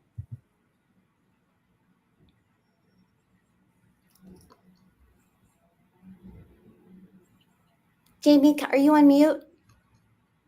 So sorry. Yeah, I think the biggest gap that AI is helping to close right now is around the cadence of the predictive and agentic AI opportunities that are provided. So, we go through these cycles of workforce planning and these talent optimization conversations, and it's always these snapshots in time. And so I think where AI is helping to close some of these gaps is giving us better information in a more continuous way. And it's just getting started. There's so many new technologies that are coming out that can help with the planning aspect. And where I've seen some of the biggest success leaning in is when you talk about simulating different scenarios. So having workforce scenarios based off of what your business needs are, and as those change and those different scenarios come up, how can you adjust your workforce planning and enhance that with some AI tools or opportunities that can make it more real time to help with those revenue shifts or those roadmap pivots that are really important to where you're trying to go and how fast you can get there. Gosh, Yeah, I love that Jamie was mentioning sort of the pivoting aspect of it, because I think from my perspective too, it's the shift from thinking about this as an annual exercise or an annual cycle.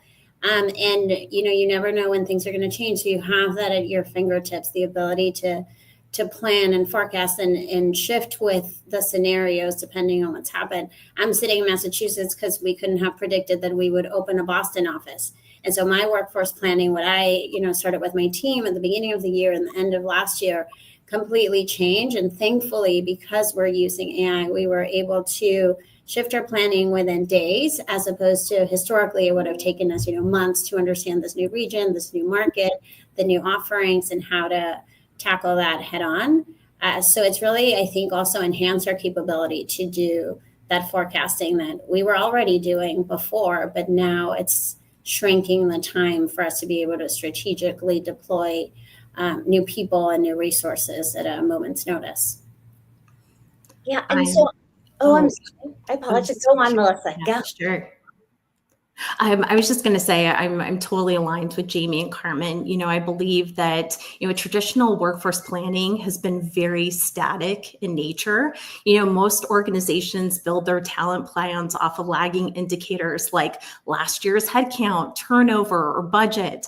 But I really feel like AI is allowing us to shift to a living model, one that uses real-time signals to forecast talent needs. It's surfacing underused or hidden internal skills and talent. It's emerging skill gaps and even identifying markets or roles we might have overlooked, all in real time.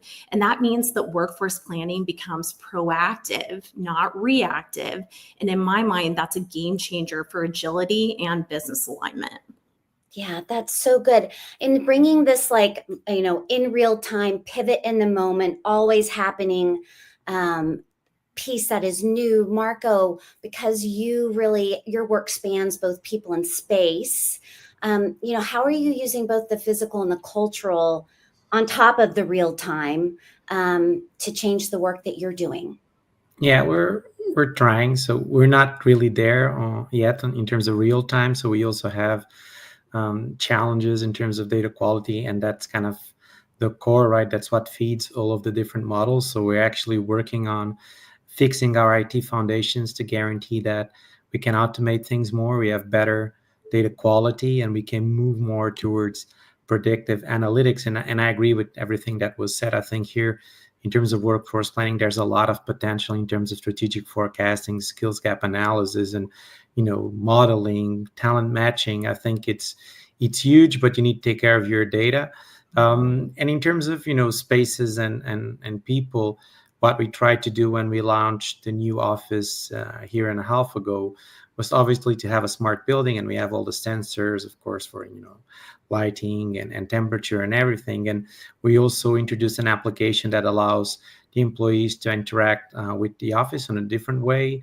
They can book their parking, they can book their desks, the meeting rooms, lunch. They can book their going to the gym or laundry services, all those different kind of things. Of course, we're now building more intelligence into that application. And I think with Agency AI, that's going to be a lot automated and will allow people really to have a better experience, because what we wanted to guarantee is that they really had a good experience when interfacing with the office. And then we bring that into, the other elements of the employee journey within the organization. And we're looking at, different pilots on the recruitment side of things. And I think a lot of companies are trying that as well in terms of skill gap analysis.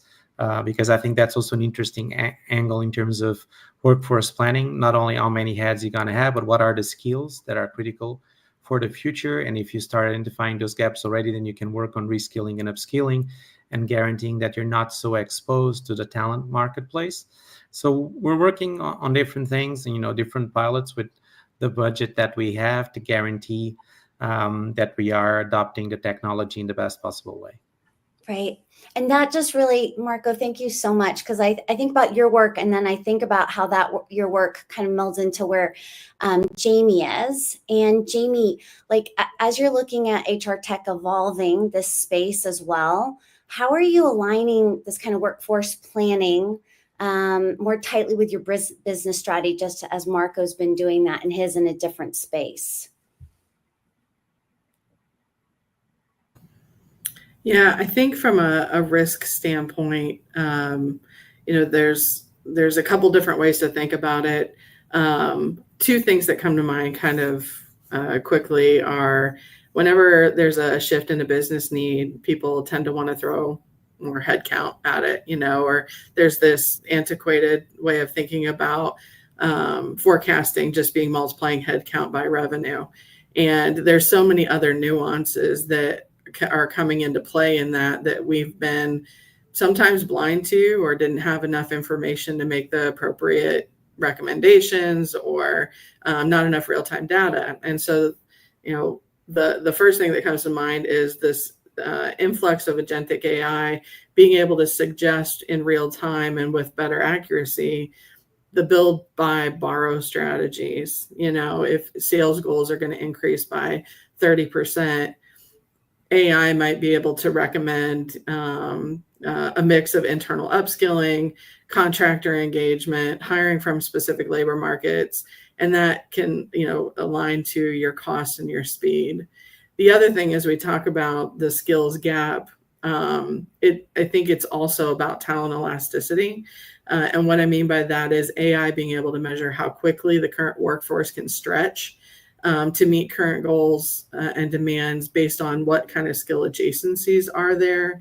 What is the learning velocity of individuals and the organization? How quickly can you adopt new things? Are you an agile mindset or and operating in that way or not? And then, past performance under pressure. What does that look like, and how did the organization respond in those situations?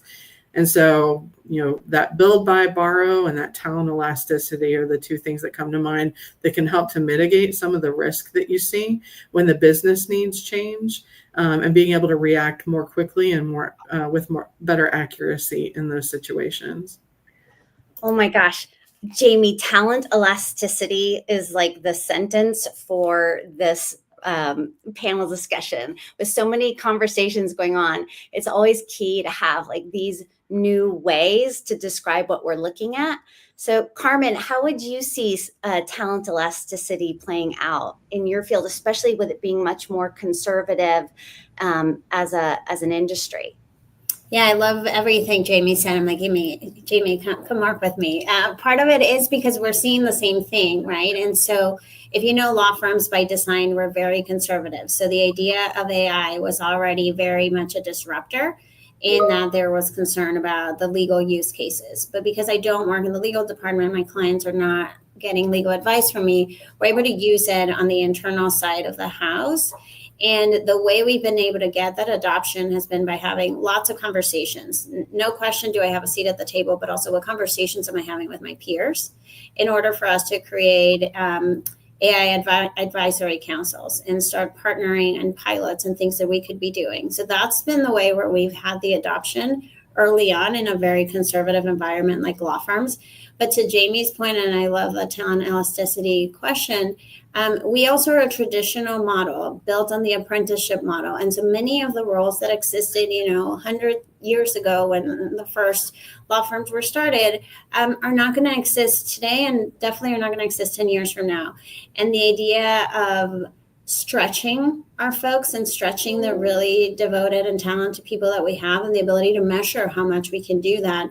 Seems like the conversation has been so focused on upskilling and reskilling, but no one's talking about the ability to actually measure how much more can we put on someone and how quickly can they learn and adapt to all these new technologies and the changing environment. So very much the conversation for us has been on who are our key players and how can we be already positioning them to take these roles that are going to be coming in 5-10 years, forecasting and looking at our competencies and what can we be building into the competencies so that they're better armed to take on these roles. Because if their role's going away, that doesn't mean they have to go away. We just have to change, and they bring them along, have them also be part of that transformation. That's great. And thinking about that, Melissa, I'm just so curious with leading talent strategy and talent acquisition, like how is this elasticity changing the pipelines of the kinds of people, and how is this showing up in your world? Yeah. So I feel like fundamentally AI is changing how we see talent, from who's available to who's possible. So Carmen, kind of going to your point that you were making, in the past, building and scaling pipelines really relied heavily on, historical data, instinct, and a lot of manual sourcing. But with AI, this has really empowered global talent leaders, including myself, to really be able to move from a reactive hiring to a more predictive, holistic talent strategy. In essence, AI has given me the ability to have data-driven foresight to move from playing defense to strategically orchestrating our talent future, really ensuring that we have the right skills in the right place at the right time. And to give some specific examples, at Pitney Bowes, we used AI-driven sourcing tools to identify under-leveraged talent markets and talent pools globally and domestically. And that really allowed us to have impactful and more cost-effective talent and hiring strategies, which improved the quality and the speed of hire. And then at Apple, we leveraged AI to craft compelling gender-neutral job descriptions that helped us attract both traditional and non-traditional talent. I think both of these cases, AI has really enabled us to go beyond a reactive acquisition strategy to really find high potential passive and active talent, especially for high demand and niche roles. But the real transformation was precision. AI has helped us to build smarter, more aligned pipelines that serve the future needs of the business. And when combined with human judgment, it enables more inclusive, high impact hiring strategies. And of course, I love my operational efficiency. And so, by automating tasks like interview scheduling or supporting intelligence sourcing, we free up our talent acquisition teams to really focus on the work that only they can do, which is building deep relationships, advising hiring managers and hiring teams, and delivering best-in-class experiences to candidates across the globe. Ultimately, talent acquisition is just one piece of the broader end-to-end talent ecosystem that we're discussing. Talent optimization doesn't end at hiring. It's a part of attracting, developing, and retaining skills that power business growth and create a seamless blueprint for healthy talent ecosystems and flywheels. AI should help organizations not just attract the right skills, but also develop and retain them. And that's how you drive sustainable long-term business value and success.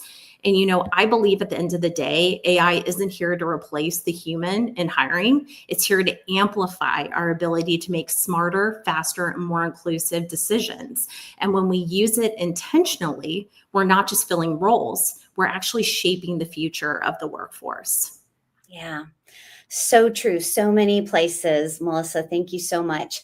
Okay, so I'm going to now throw a wrench. Like, we've had great things and you said wonderful things and we're all on the right track. So now it's like, I'm going to throw the wrench in here and say, so how do you balance all of this? You know, we're now trusted advisors. We're really efficient. We can do work faster than we ever could for the analysis. We have talent elasticity. Where do you balance all of this like predictive insights with human intuition and human first? So I'm going to go to Jamie, and then I'm going to have you all talk about that and put you on the line to like have a real conversation. So balancing AI with human intuition when it comes to workforce planning, I think some of the most effective workforce decisions happen when we treat AI as a powerful input, but not the final answer, right? And so when we think about predictive insights, they can be incredibly valuable for sharing information, finding patterns, subtle signs of turnover. But those insights have to be layered with that human context. There's all kinds of things that play into what those insights can mean. Is it team dynamics? Is it a cultural impact? And what I found is that AI can help to shed a light on like the what and the when, and sometimes the how. But really, we're there to help translate and make sure that we're reacting appropriately based off of the why. You know, you could have a situation in a performance management, maybe a performance management situation come up that, you know, there's a situation where they're not performing, and we've all, you know, they've got to go, they're not doing their job. And how many times do you go in as an HR professional and you hear, once you start digging in, all of the human reasons why there's a reason that person's not performing, and it has absolutely nothing to do with their job description, the company, the mission, the vision. It's all about what's happening at home, and you know, some of those things that you don't know or can't predict. But that's part of what makes us even more critical as our organizations roll out these different tools and technologies, is making sure that you just align with AI being your co-pilot and helping you uncover the insights that you then drill down into, and what is the why that's driving what those insights are telling you.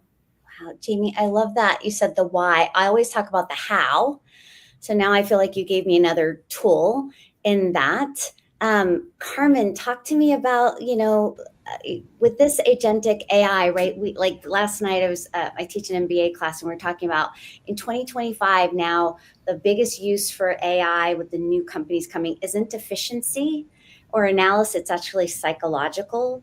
And so we have been using a lot of AI as this, you know, it started like years ago. We think about Ask Jeeves, like that's like a boomer thing, right? And then became Google, which is like an Oracle.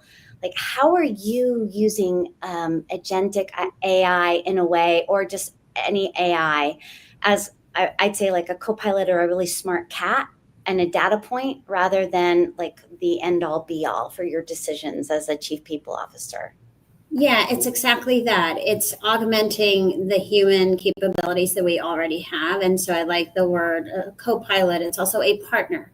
And so you're just smarter because you have it, but that doesn't mean that you take away the human element or the human judgment. And so I wouldn't say intuition, because I think sometimes people feel like intuition is squishy, but judgment is part of all of our jobs and why we're so good at what we do. And so part of it is continuing to have that judgment and balancing. There can be really great models that are being designed for us, but the folks who are designing those models aren't necessarily your HR business partners. And so the ability to also influence, back to my conversation about, it's not about having a seat at the table, but it's the conversations that happen around that table.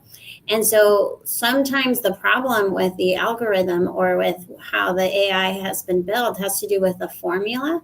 And so making sure that you diversify who's sitting at the table, who is testing it out, who's part of your advisory council, bring in those fresh perspectives, and never having AI be the final decision maker.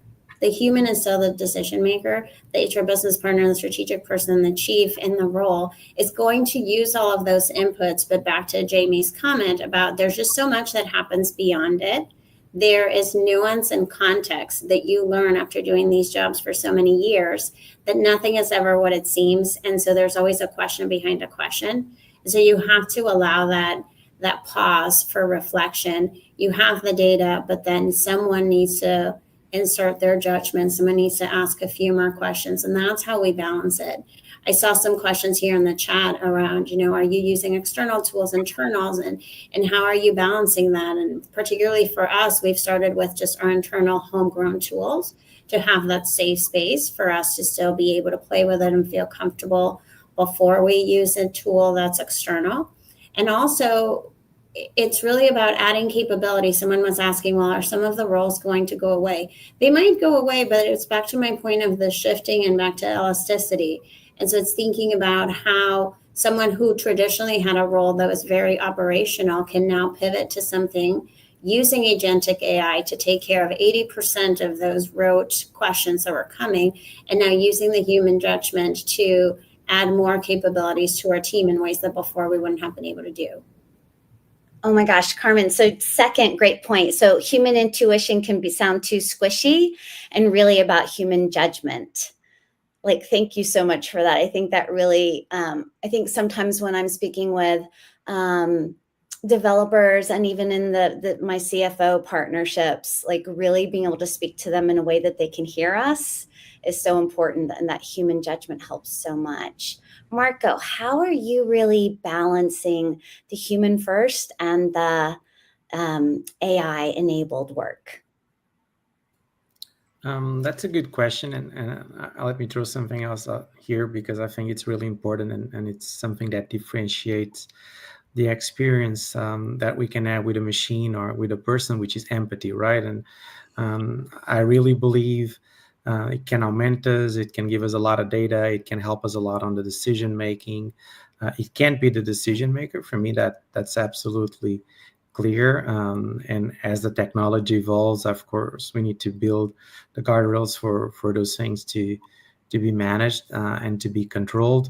I was listening the other day to a podcast, a McKinsey one, where they were saying that they did some research and cross generations, whenever the problem they had was of a certain complexity, they would always prefer to speak to a human when contacting a service provider and to a machine, because I believe they feel like the person will, empathize more with them and be able to help them address that particular issue and problem that they have. So I think we need to pay more attention to sometimes the skills that we would like to call soft skills. For me, they're not soft skills, they're power skills. And I think those are the ones that are inherently human. And we need to make sure that those things stay alive, in the company's culture, and that we are role models into kind of living and, reading those things. So for me is using the technology to automate certain tasks, to facilitate decision making of leaders across the organization, to automate work that can free up more time for us to focus on more added value type of work, but not really allowing people just to speak to machines or kind of even now with agency AI, we're not there yet. So I know in the US these things move much faster. We're not there yet in terms of agency AI, but I think there are certain things you can automate, but you need to make sure that the experience that you provide to your people is inherently a human one. So for me, that's really the key, trying to stay true to that, trying to continue to be human-centered, of course, leveraging the technology. I'm not saying that the technology is not helpful or useful. It's super useful. But you need to make sure that you're not creating an experience where people can only talk to machines. I think that's absolutely critical. Or we'll get to the discussion that we talked a little bit about the other day, which is IT and HR. Are they going to merge? Is HR going to be absorbed by IT? I think, I like to believe that we know people better than anyone else in the organization. And I think we'll always play a critical role on creating any type of interfaces or experiences with the people in the business. Marco, thank you so much. My favorite quote from Satya Nadella is that empathy makes us better innovators. And really bringing out power skills. I say that one of the best things that AI has done for us is that we will no longer ever call soft skills.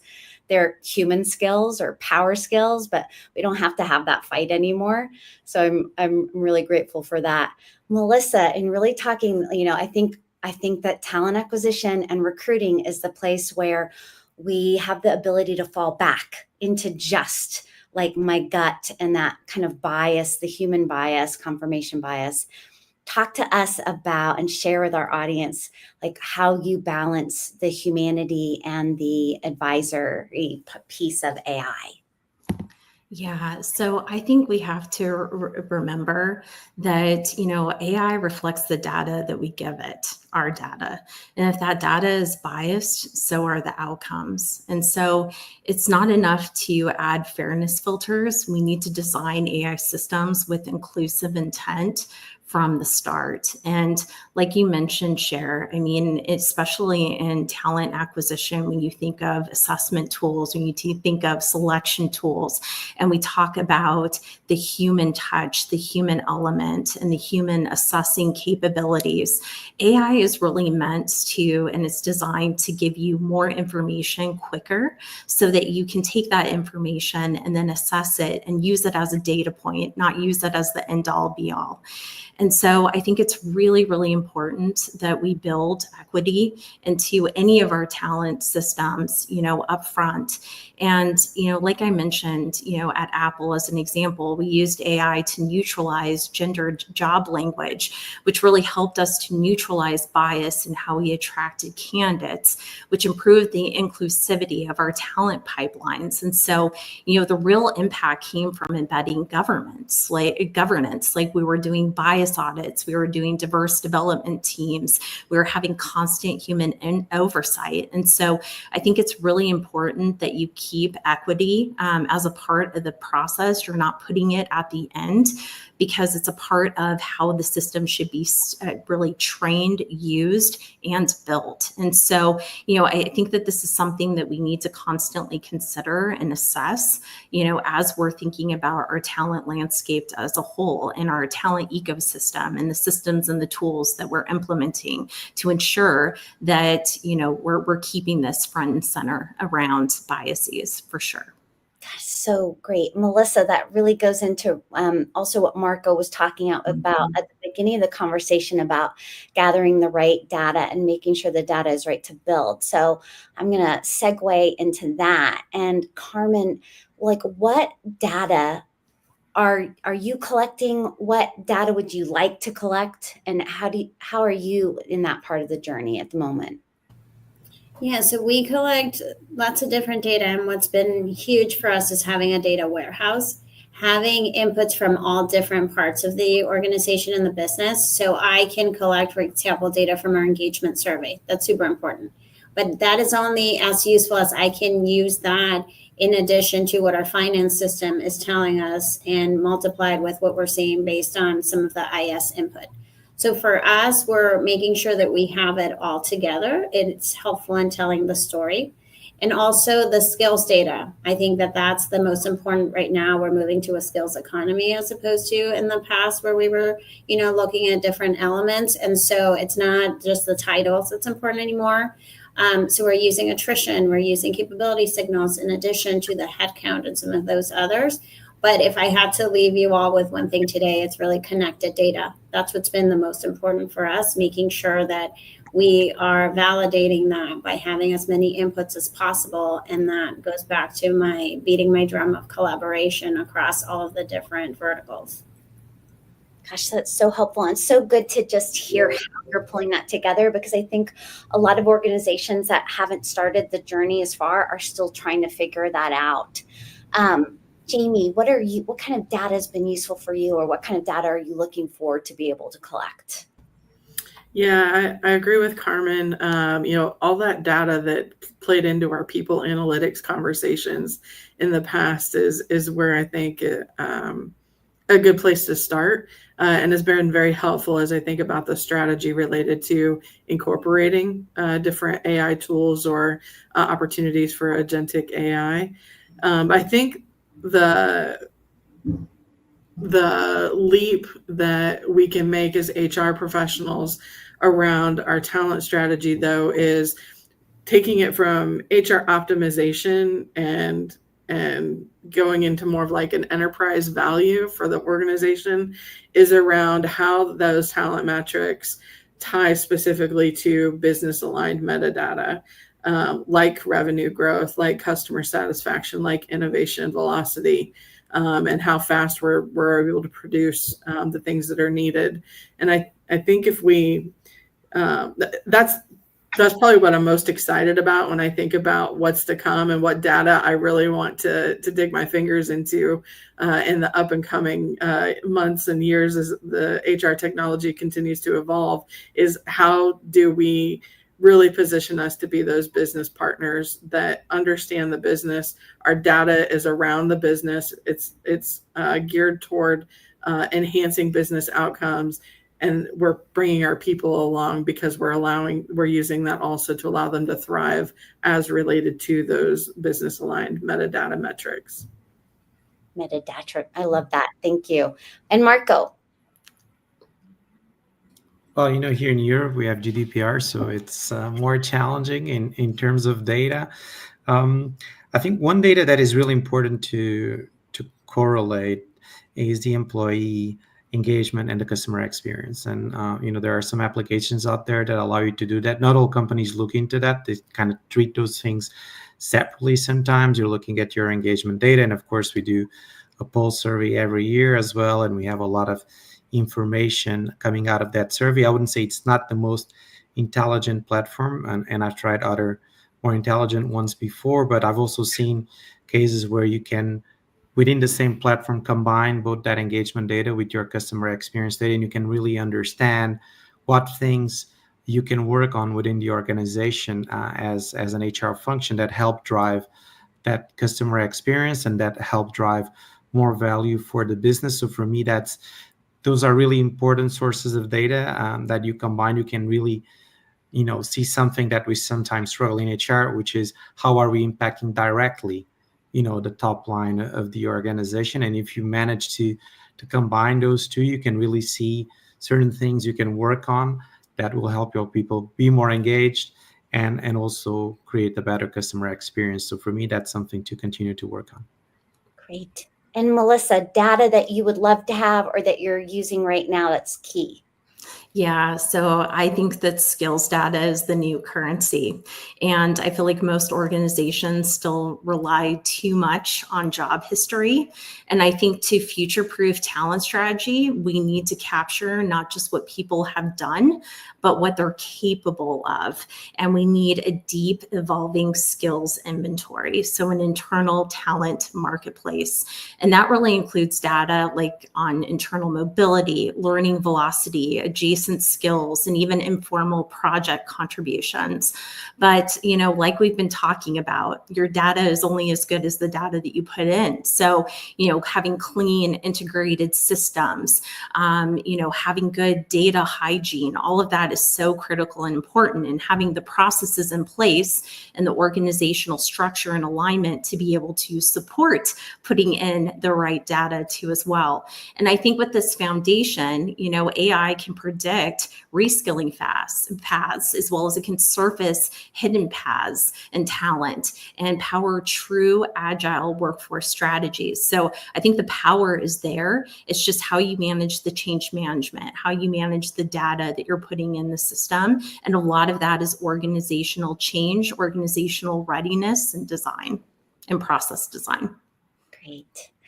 All right. I cannot believe how fast this time has gone. So we have 5 minutes left, and we're going to do a power round. And the power round is going to be, if there was just one part of workforce planning that you could automate, what would it be and why? And we're just going to kind of power through. So I will start with Carmen.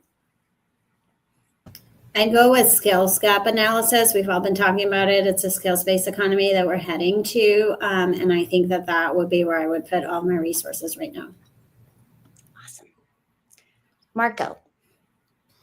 Yeah, it goes in line with that talent matching. I think that's really key. Also, not only skills, but also potential. And, those talent marketplaces, of course, do that really well. But really understanding, potential future leaders and doing those matches in terms of talent to value for me is really key.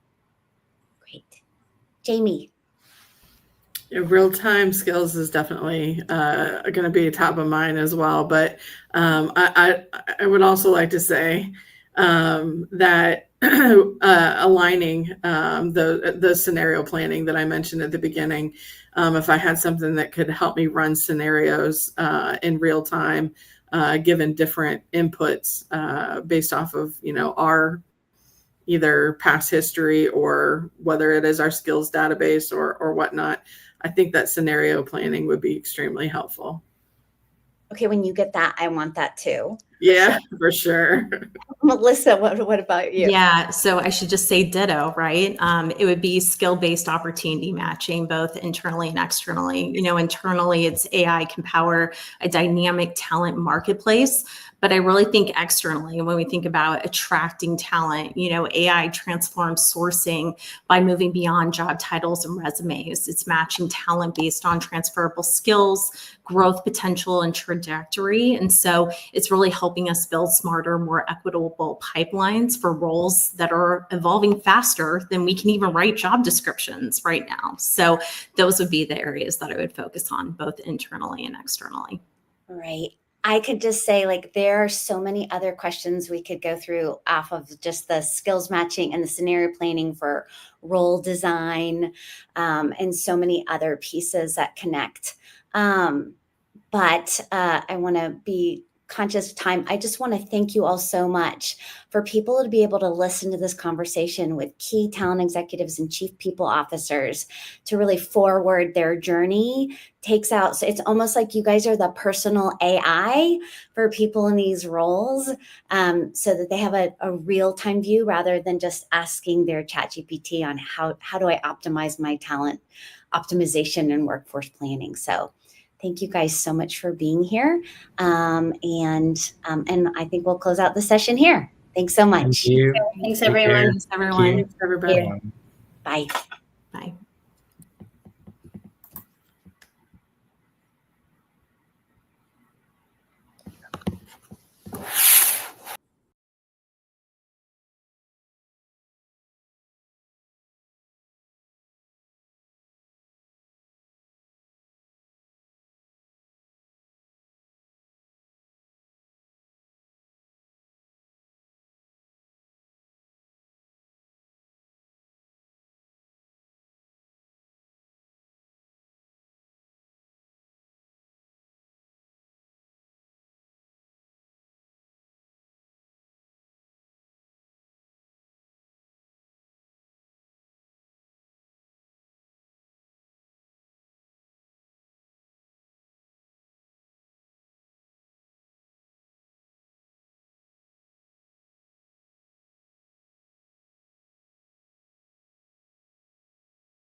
Good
morning. My name is Cher Murphy. I'm a partner at On Partners. I'm the leader of the practice for people and talent.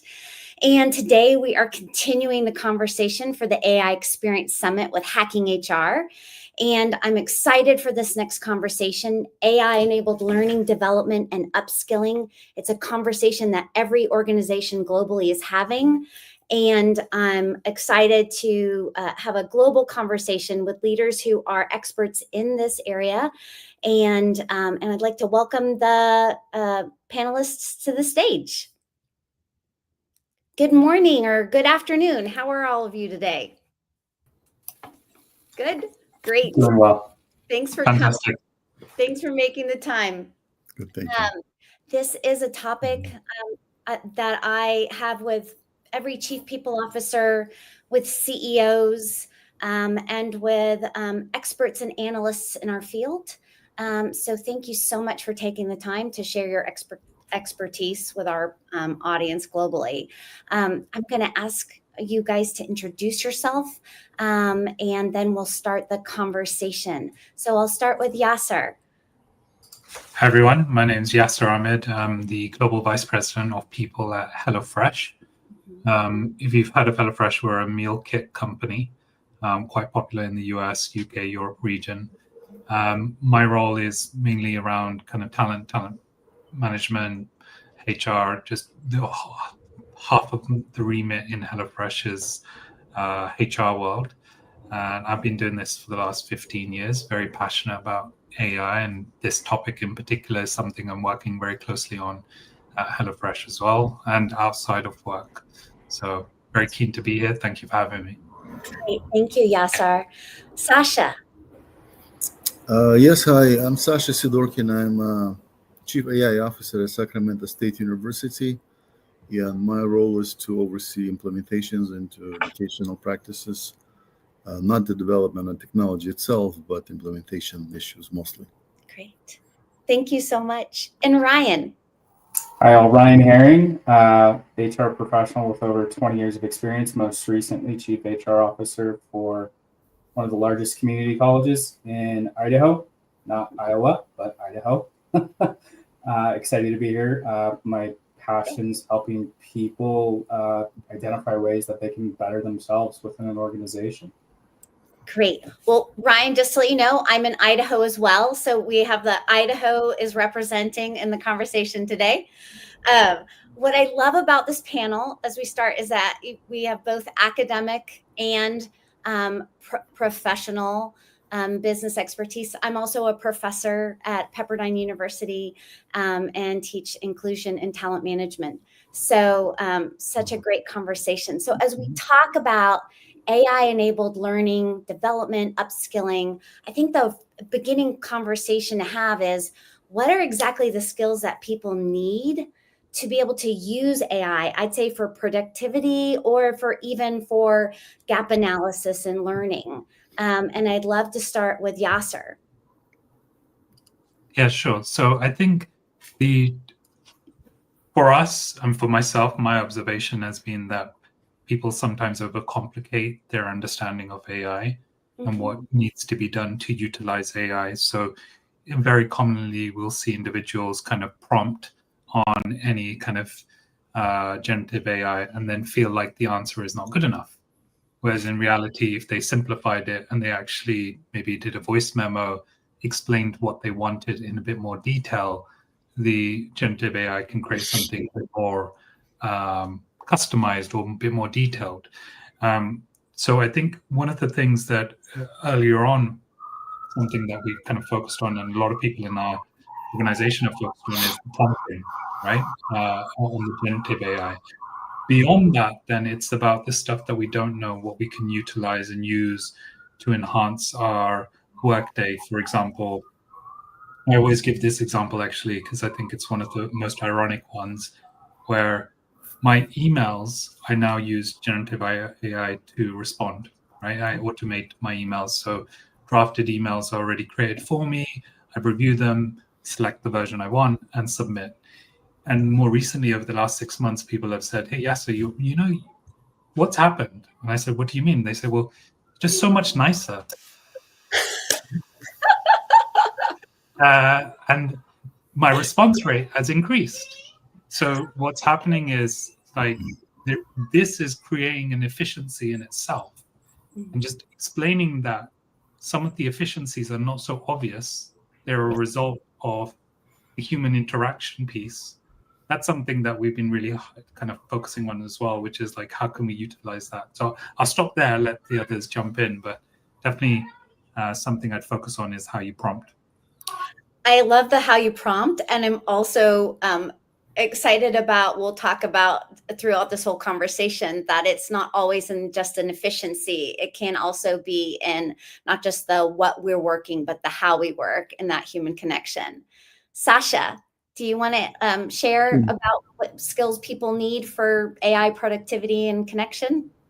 Yeah, I think we're now more clear about that than when technology just appeared. And there are like two parts, basically. One is what I'd call executive thinking. Basically, when you see a task, you should be able to kind of mentally split it into parts. This one I'll be doing myself, and this I'll be doing with AI. And I think that actually involves some sophisticated theory of what AI cannot do. Sort of, you have to have a mental image of what AI is capable of and not capable of. I think they're equally important of not capable of. It also involves like how do you chunk, what kind of output you can expect and not expect. So that's this whole set of skills is executive kind of thinking, and it's I guess a parallel is between executives and line workers in business, right? If you're like a regular worker, you just ask yourself, how can I do this job?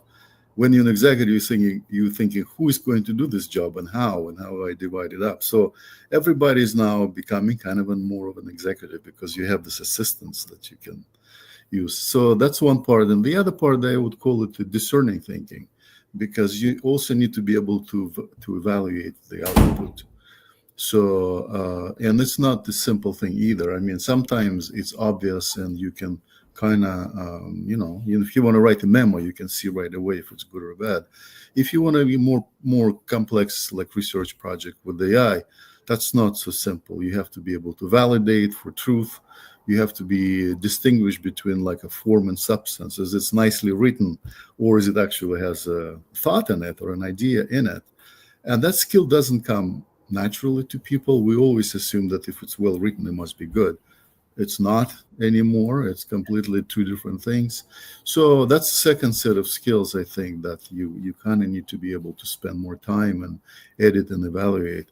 That's basically what it is. We're still, I think, far from like instrumentalizing those skills because they might be different from different industries and different applications.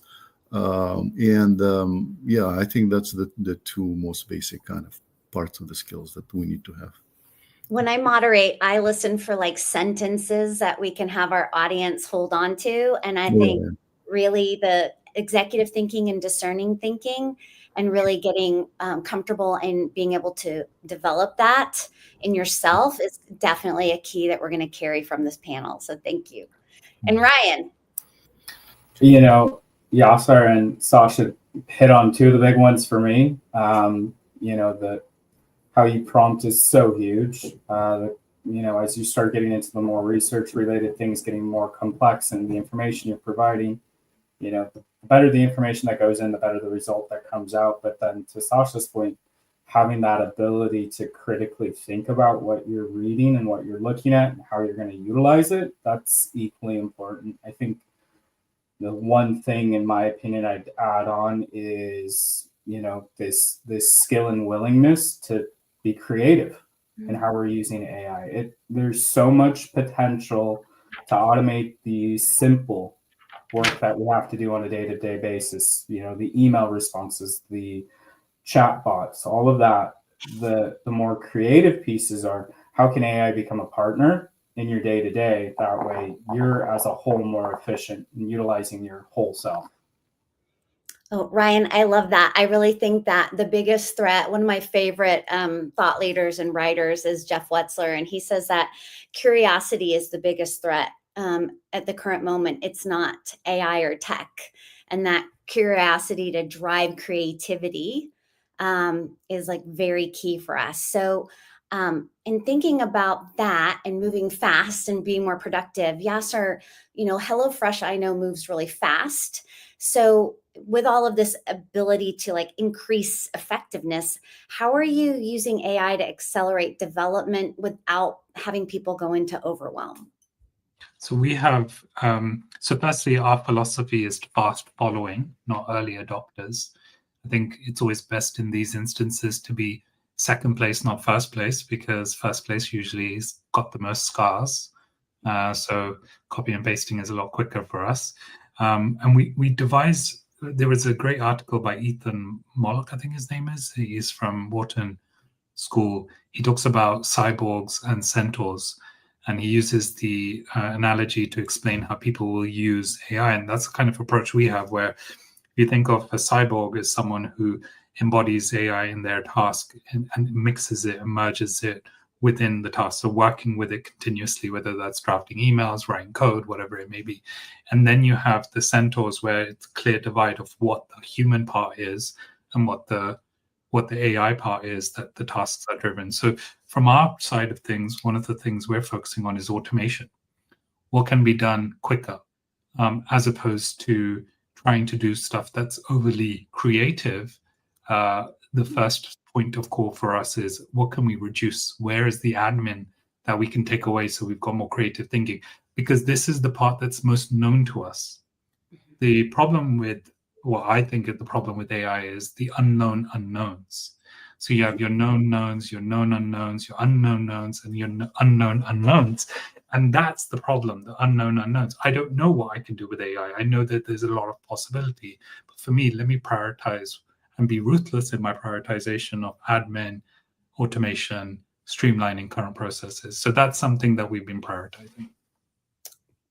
Right. So I guess one of the unknowns, and I was going to bring this up at some point, just because we're speaking about it in my class last night for at Pepperdine, is the unknown of we didn't ever expect. And I appreciate in the AI community that we share about what's been happening, but the engineer who AI threatened to talk about its affair because the engineer was going to shut it down yesterday and in this past week was fascinating.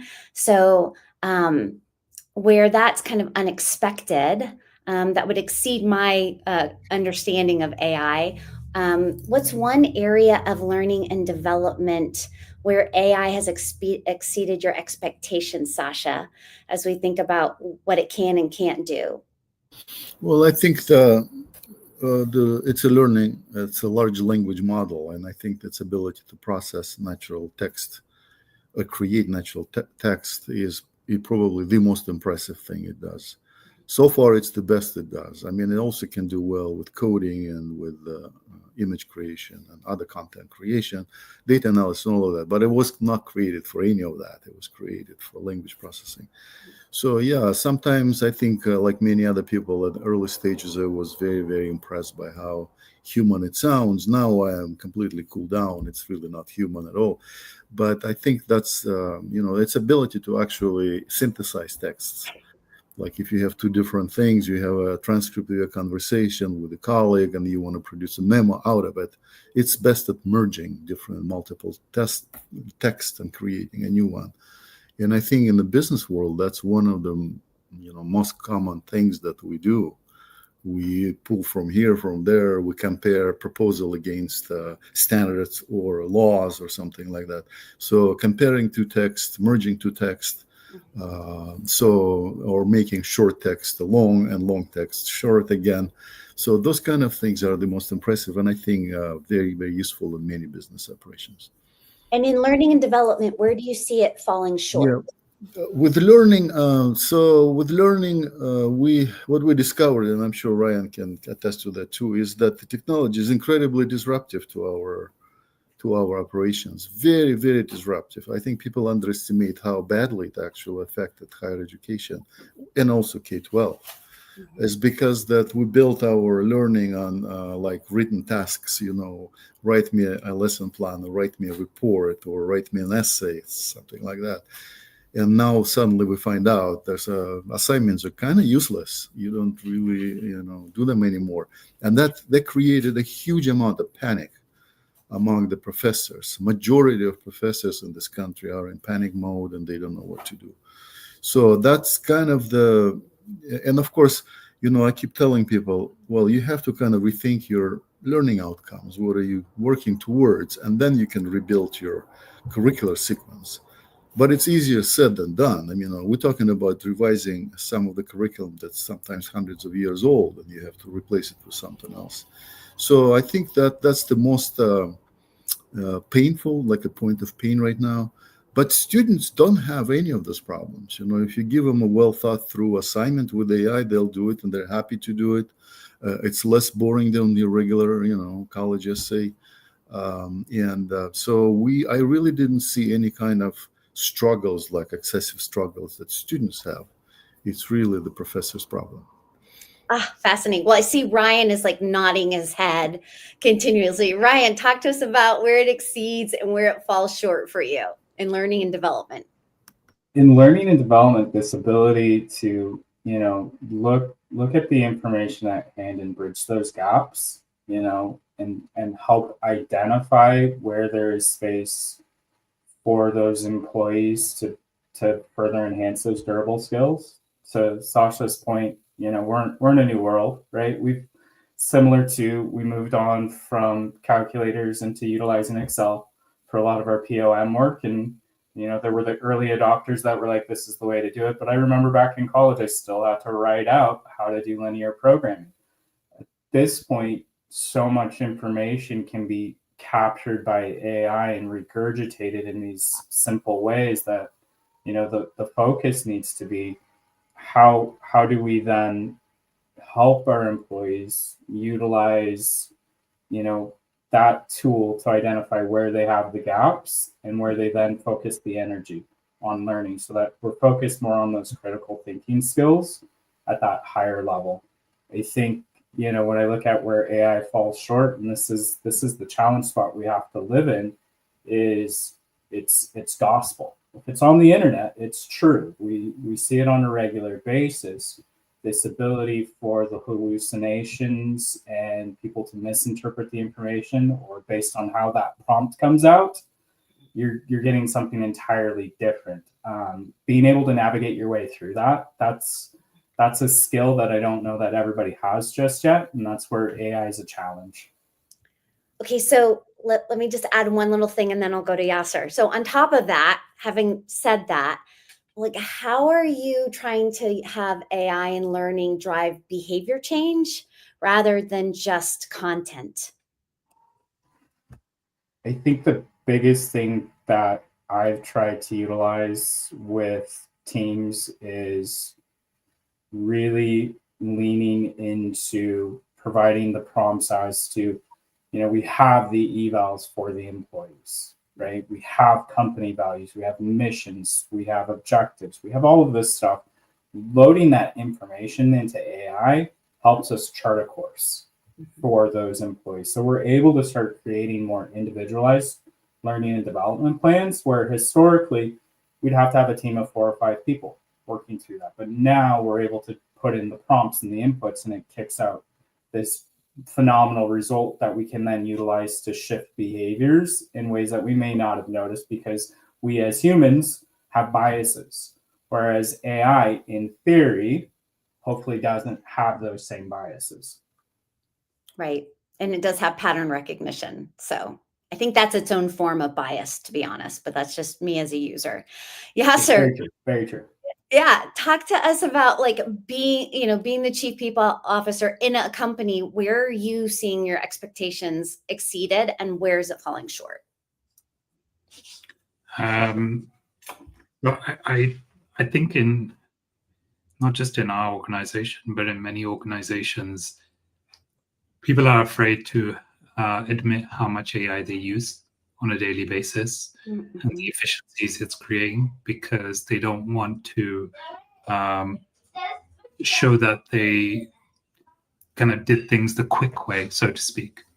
And what you're finding now is that, more emails are being sent, more documents are being sent, more longer documents are being sent, more reading time, more summarizing. It's getting like I can open a document and know if it's being someone's actually genuinely spent time on it. So actually, what's happening is the reverse now. I want people to be quick. I want quick and dirty. I don't want a perfect polished document. I want a MVP. I want a simple idea or solution. The problem statement. I want the headline in the subject. I don't want a long essay of this is the beginning, middle, and end. And so the use of AI is now becoming so broadly used that people don't realize they're being inefficient, not efficient. And so that is actually causing some problems. So, and the second part to that is that AI shouldn't be used, generative AI especially, shouldn't be used as Google, right? Because in Google, you get multiple responses and you come up with your own conclusion. So you'll get multiple search results, you review the results, you kind of get to a certain conclusion with whatever you may be searching. With AI, it tends to give you one definitive answer. And if you don't like the answer, you can say, well, I don't like this answer. Can you give me something else? But a lot of people don't have that ability to question the answer. They just kind of assume that's right and that's it. So that in itself is quite worrying, because you're not getting multiple perspectives. You're just relying heavily on this one perspective. You can kind of see that trend more so outside of the corporate world, but just in general, this is how people are approaching their use of AI. And I think that trickling into the workplace is a bigger concern for me. And so what many companies, not just my company, we're looking at how do you assess quantitative skills, logical thinking, problem solved, that isn't necessarily easy to do via AI. So I know we're going off topic a bit, but when it comes to hiring, for example, one of the things that we want to try to establish is ways of pre-vetting assessments that are not done through entering an answer, but instead, here's 5 answers, stack rank them based on what your personal opinion is of XYZ problem, right? So it becomes a little bit harder. Maybe the answers are pictures, not necessarily text. So it takes a significantly longer time for someone to cheat the system by they have to describe the text, or describe the image or whatever. So that, like, what I'm concerned about is slightly different to what maybe the hiring managers or the managers are concerned about. I'm looking at it more long-term, like what is the effect of our workers and how lazy are we creating our next generation of workers? Mm-hmm. Oh, you're not going off topic at all, Yasser. I think about this all the time. I loved the other nugget in this conversation is going to be, we're trying to become efficient. We're becoming inefficient. I think that's a really key piece. And I guess my question to you would be, is there work that you're doing with your internal communications organization on like creating norms for using AI internally to help you get that MVP and that gritty answer up front? So I'm a bit of a realist. I think so. The internal comms team reports into me, and we do have an AI policy. We'll have a policy created by tech. We'll have a internal comms policy, et cetera, et cetera. But let's be real here. Most people read it, don't really abide by it, and it's hard to prove. And then when you do prove it, it's negligence. Oh, I didn't know. I missed that. It's not a sackable offense if someone uses AI to create an email, right? So what I prefer to do is kind of look at the behavior and say, okay, well, if we're going to use AI to do this, why don't we just get rid of this whole thing in the first place, whatever it may be? If we're going to be, I don't know, learning and development, LMS systems, for example, we spend so much money on LMS systems, learning management systems. Do you still need them if someone can search for the answer? One of the questions I asked one of the hiring managers is, he was so concerned that people would cheat the interview and they would use AI. I said, well, do you really need the role if AI can do if your team can just use AI to do the role? At what point do we start questioning what we're trying to achieve? Are we solving are we solving the symptoms or the root cause? Right? And I feel like sometimes we're focusing on the symptoms, not the root cause. And the root cause is, do we really need the task that we're doing in the first place? Can it just be replaced altogether? So I even forgot what your question was. Well, I know I started saying, like, are there norms, not even policies? And then you went to like role design being part human and part agentic AI, which is kind of where the world is starting to think. So you are further down that path, but I think that's the real answer. Like, if we can cheat with doing just AI, do we need a human or do we need an AI? Yeah, exactly. So I guess that goes to you, Ryan. Ryan, because you kind of straddled, right? You're like the chief people officer and in academic. Like, what is your answer on that? I'm questioning my answer at this point. Yasser had such great points as it came to it. As long as we're looking at AI as a tool, I see it when it's used appropriately being this force multiplier for our employees. In higher ed, we're inevitably, constrained on capacity for our employees. We operate lean. More and more organizations are operating leanly. AI becomes this tool to, as Yasser called out, if AI can do the work, do you really need the role? And the answer might be no, we don't.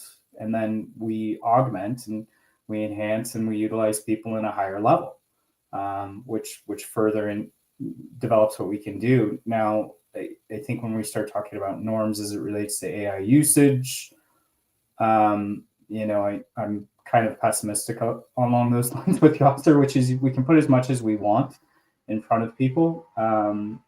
They're not always going to pay attention. The key piece is really looking at how are we training those individuals on how it's utilized? How are we onboarding new employees on these are the expectations around how we utilize AI within our organization, and start establishing those norms at the point of hire, and continually refresh, continually reinvent as necessary as things move forward. Thanks so much. Sasha, your thoughts on, do we need a person? Do we need AI? Like, how are you seeing this whole conversation?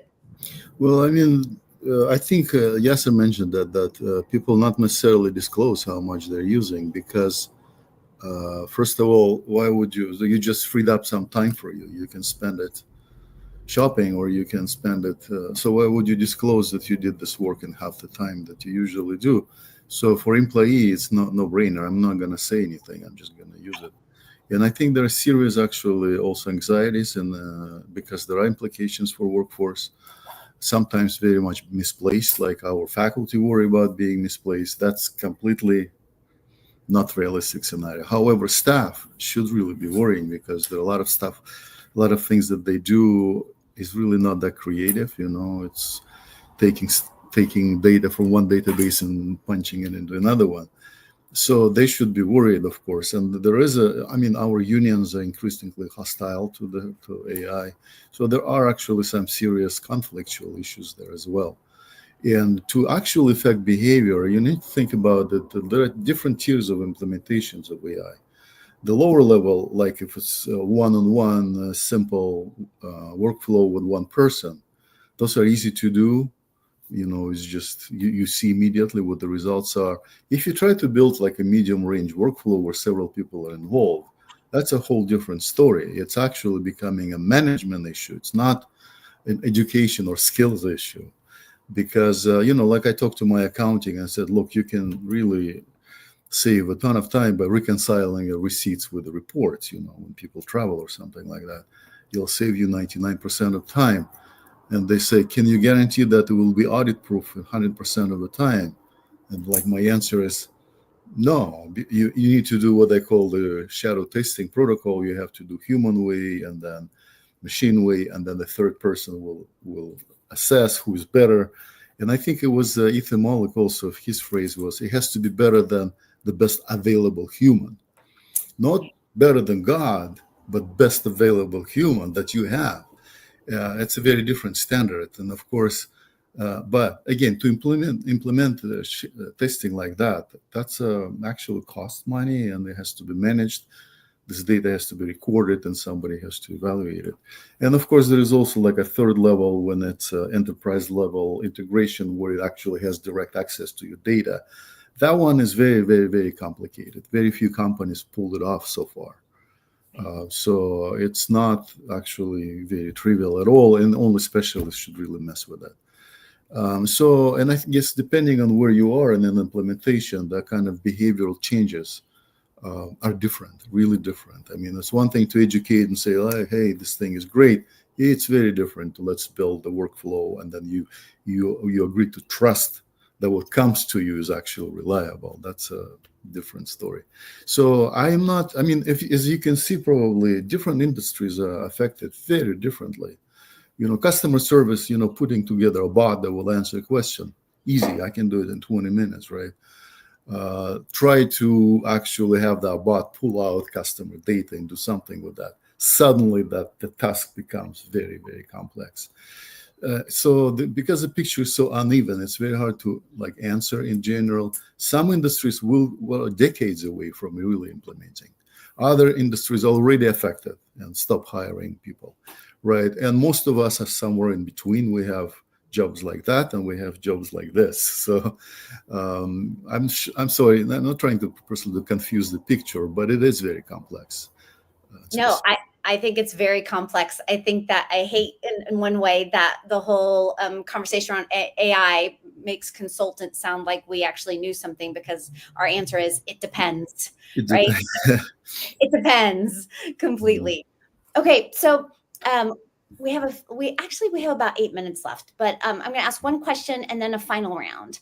The last question I'd like to ask each three of you is one that we ask everybody around people and AI, which is how are you kind of managing in all of your work the balance of humanity, or people used to like to say soft skills. It's human skills and AI skills.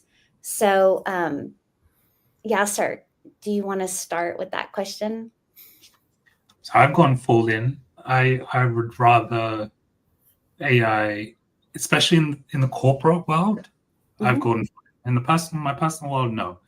I don't really use AI to do anything in the personal world, but in the corporate world, I feel like it actually can protect me. When I go on there and I've got a difficult discussion, I say, give me 10 objection handling phrases. And it gives me 10 perfect objection handling phrases that I have script ready to say to someone that, hey, by the way, you didn't get that job. Or, hey, by the way, you didn't get that promotion. And I know I'm saying these and they're politically correct and they're not going to get me in trouble. And I can't be, quoted as saying something inappropriate later on. Great. Like from the soft skills perspective, again, I said my emails are nicer than ever before. So I feel like it's making me more efficient in the emotional side, but it's also making me more robotic, more plain, less remembered, more just like any other professional, right? So you have to balance that a bit. And I find that the best balance is to, if you're a leader using AI, integrating into your work, find other channels to communicate other than just written channels, because it's getting very obvious that people are using AI and become very impersonal. And people get very detached, especially if you're managing teams or individuals or employees. Therefore, it's very important to do videos and in person and et cetera, to build that connection so people know that, okay, it's not just some robot. There is actually someone there doing it. So, yeah, I'm all in on it, if I'm honest. Great. Thank you. Ryan. Thank you, AI. You've made some of those simple things that I'm bad at so much easier to do. And I think that's this key place. It's AI offers this opportunity for those skills where we don't necessarily get positive energy or excel, to simplify that. That way we can focus our strengths and energies into these other spaces, the relationship building, the accountability setting, the different leadership acumen competencies. And that for me is the balance, right? It's what can AI simplify in my workday so that I can focus on more intentional habits, having the one-on-ones, having the clear mentoring meetings, going through those conversations. That's what AI can't replace for me at this point. But, a lot of simple stuff, comparing skills to resumes and all of that other kind of stuff, very simple. AI can do it every day for me. That way I can come in and spend my time more thoughtfully. Great, thanks. And Sasha? Well, similarly, I feel liberated to do more interesting, more human things than before. And looking back, it's amazing how much of the work that I used to do, and I was dean for 7 years, was mechanical. I mean, we in higher ed, Ryan and I, we live in compliance hell. There is half the work that we do has to do with compliance, sometimes meaningful, sometimes mindless. So I think, I feel really liberated. I can think more. I write more because I don't have to do a lot of mechanical work. I think it was Stephen Wolfram that said, one thing that AI demonstrated to us is how mechanical we actually are. And he's right. I mean, a lot of what we do is not really worthy of human mind. If it can be delegated to robots, let them do it. Fascinating. Well, I will say this, one of my favorite Satya Nadella quotes is that AI and learning isn't about replacing humans. It's really about amplifying the human potential. So see that too. All right, in the last few minutes, the bonus round.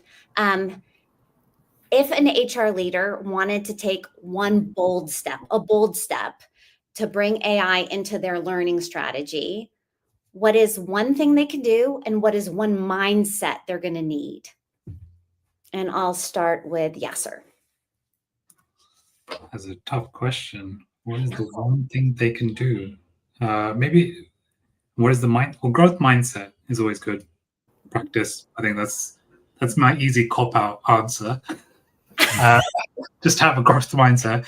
I think what can you do with AI? So, this is a difficult one. I think not to be too rigid about the process of implementation and try to understand. If you can create an environment where people can openly talk about how they create more efficiency without the fear of what Sasha said, where people feel like, the psychological safety is going, my job's going to be replaced. If there's a way you can create an environment of advocacy, then I think you will find amazing results. And I almost reflect back on this Pixar example, where I think there were many years ago, Pixar were going to make some redundancies, 20% of their workforce. And just before they were about to announce the redundancies, they said something along the lines of we need to save costs by 10%. Anybody come up with any efficiencies, please let us know. And then they worked for a month, and then they ended up saving 20% because people really got behind the mission and kind of said, okay, well, we need to save the money, otherwise we're getting redundancies. So I think in the same way, if you create that advocacy, we need to find efficiencies using AI, what can you come up with? You might be pleasantly surprised with the results. Excellent. Great. Excellent story. Ryan. I think for me, I'd say clarity around the expectations, right? It's a brand new tool resource. Creating clarity around the expectations around how it's used, when it's used, and what the expectations are around the places where it shouldn't be used or how it shouldn't be used is equally critical to, how to write a prompt, how to analyze the information. If we're not creating the right sideboards around it, it's far too easy for the employee to put in all of the employee's social security numbers and everything else to do an analysis, and then lo and behold, it's out on the internet. Creating those clarity pieces for everybody starts to level out the playing field on how it's going to be used on a regular basis. Awesome. Thank you. And Sasha. Well, my advice, learn how to do custom bots. I think it will only take you less than half a day, but it's an amazing tool for many purposes. You can build a custom bot is basically, it's called the RAG technology, but it's basically you can add your own local database on top of the general capacity of AI. For example, if you have complex policies or rules or technical documentation, you can upload it and then your employees can find answers to their specific question instead of learning everything. So the purpose of learning is different now. It's not to know stuff, but it's find it out quickly. And for that, the RAG technology is probably the critical one. And you can use it for any other purposes, like say you have initial screening for your hiring. You upload 200 resumes, you can just mechanically say how many of them qualify and how many of them are not. So, but it's only one. But I think for learning, you can build custom bot that will teach a specific skill, but at the pace that the individual employee is more, is at their own pace, which is superior to any kind of, learning video you can put together. So yeah, custom bots is the rule of the game. Great. Well, thank you guys all so much. It was such a great conversation. I could probably talk about this for another 2 hours.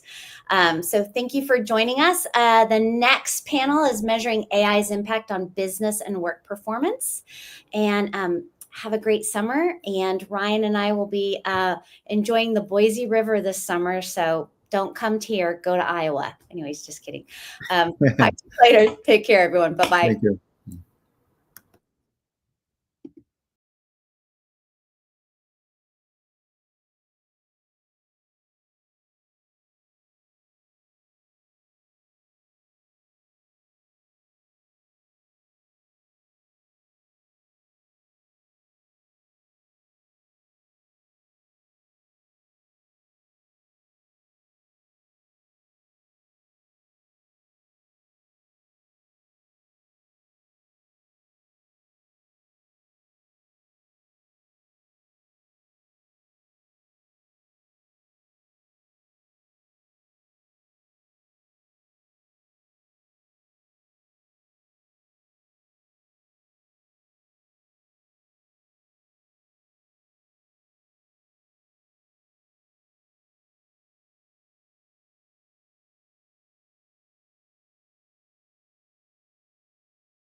Hello, everyone. Good morning, good afternoon, and good evening, and welcome to our AI Experience Summit. It's so lovely to be here with you today. I'm Malvika Jetmalani, dialing in from Chicago. I'm the founder of Acvis Group, a human capital advisory firm. Today is day 2 of our summit, and we're going to close out strong. Our topic for this session is measuring AI's impact on business and workforce performance. How very timely, given that according to the World Economic Forum, 39% of key skills required in the job market will change by 2030. Microsoft says 30% of its code is already written by AI. Meta is aiming for 50% by 2026.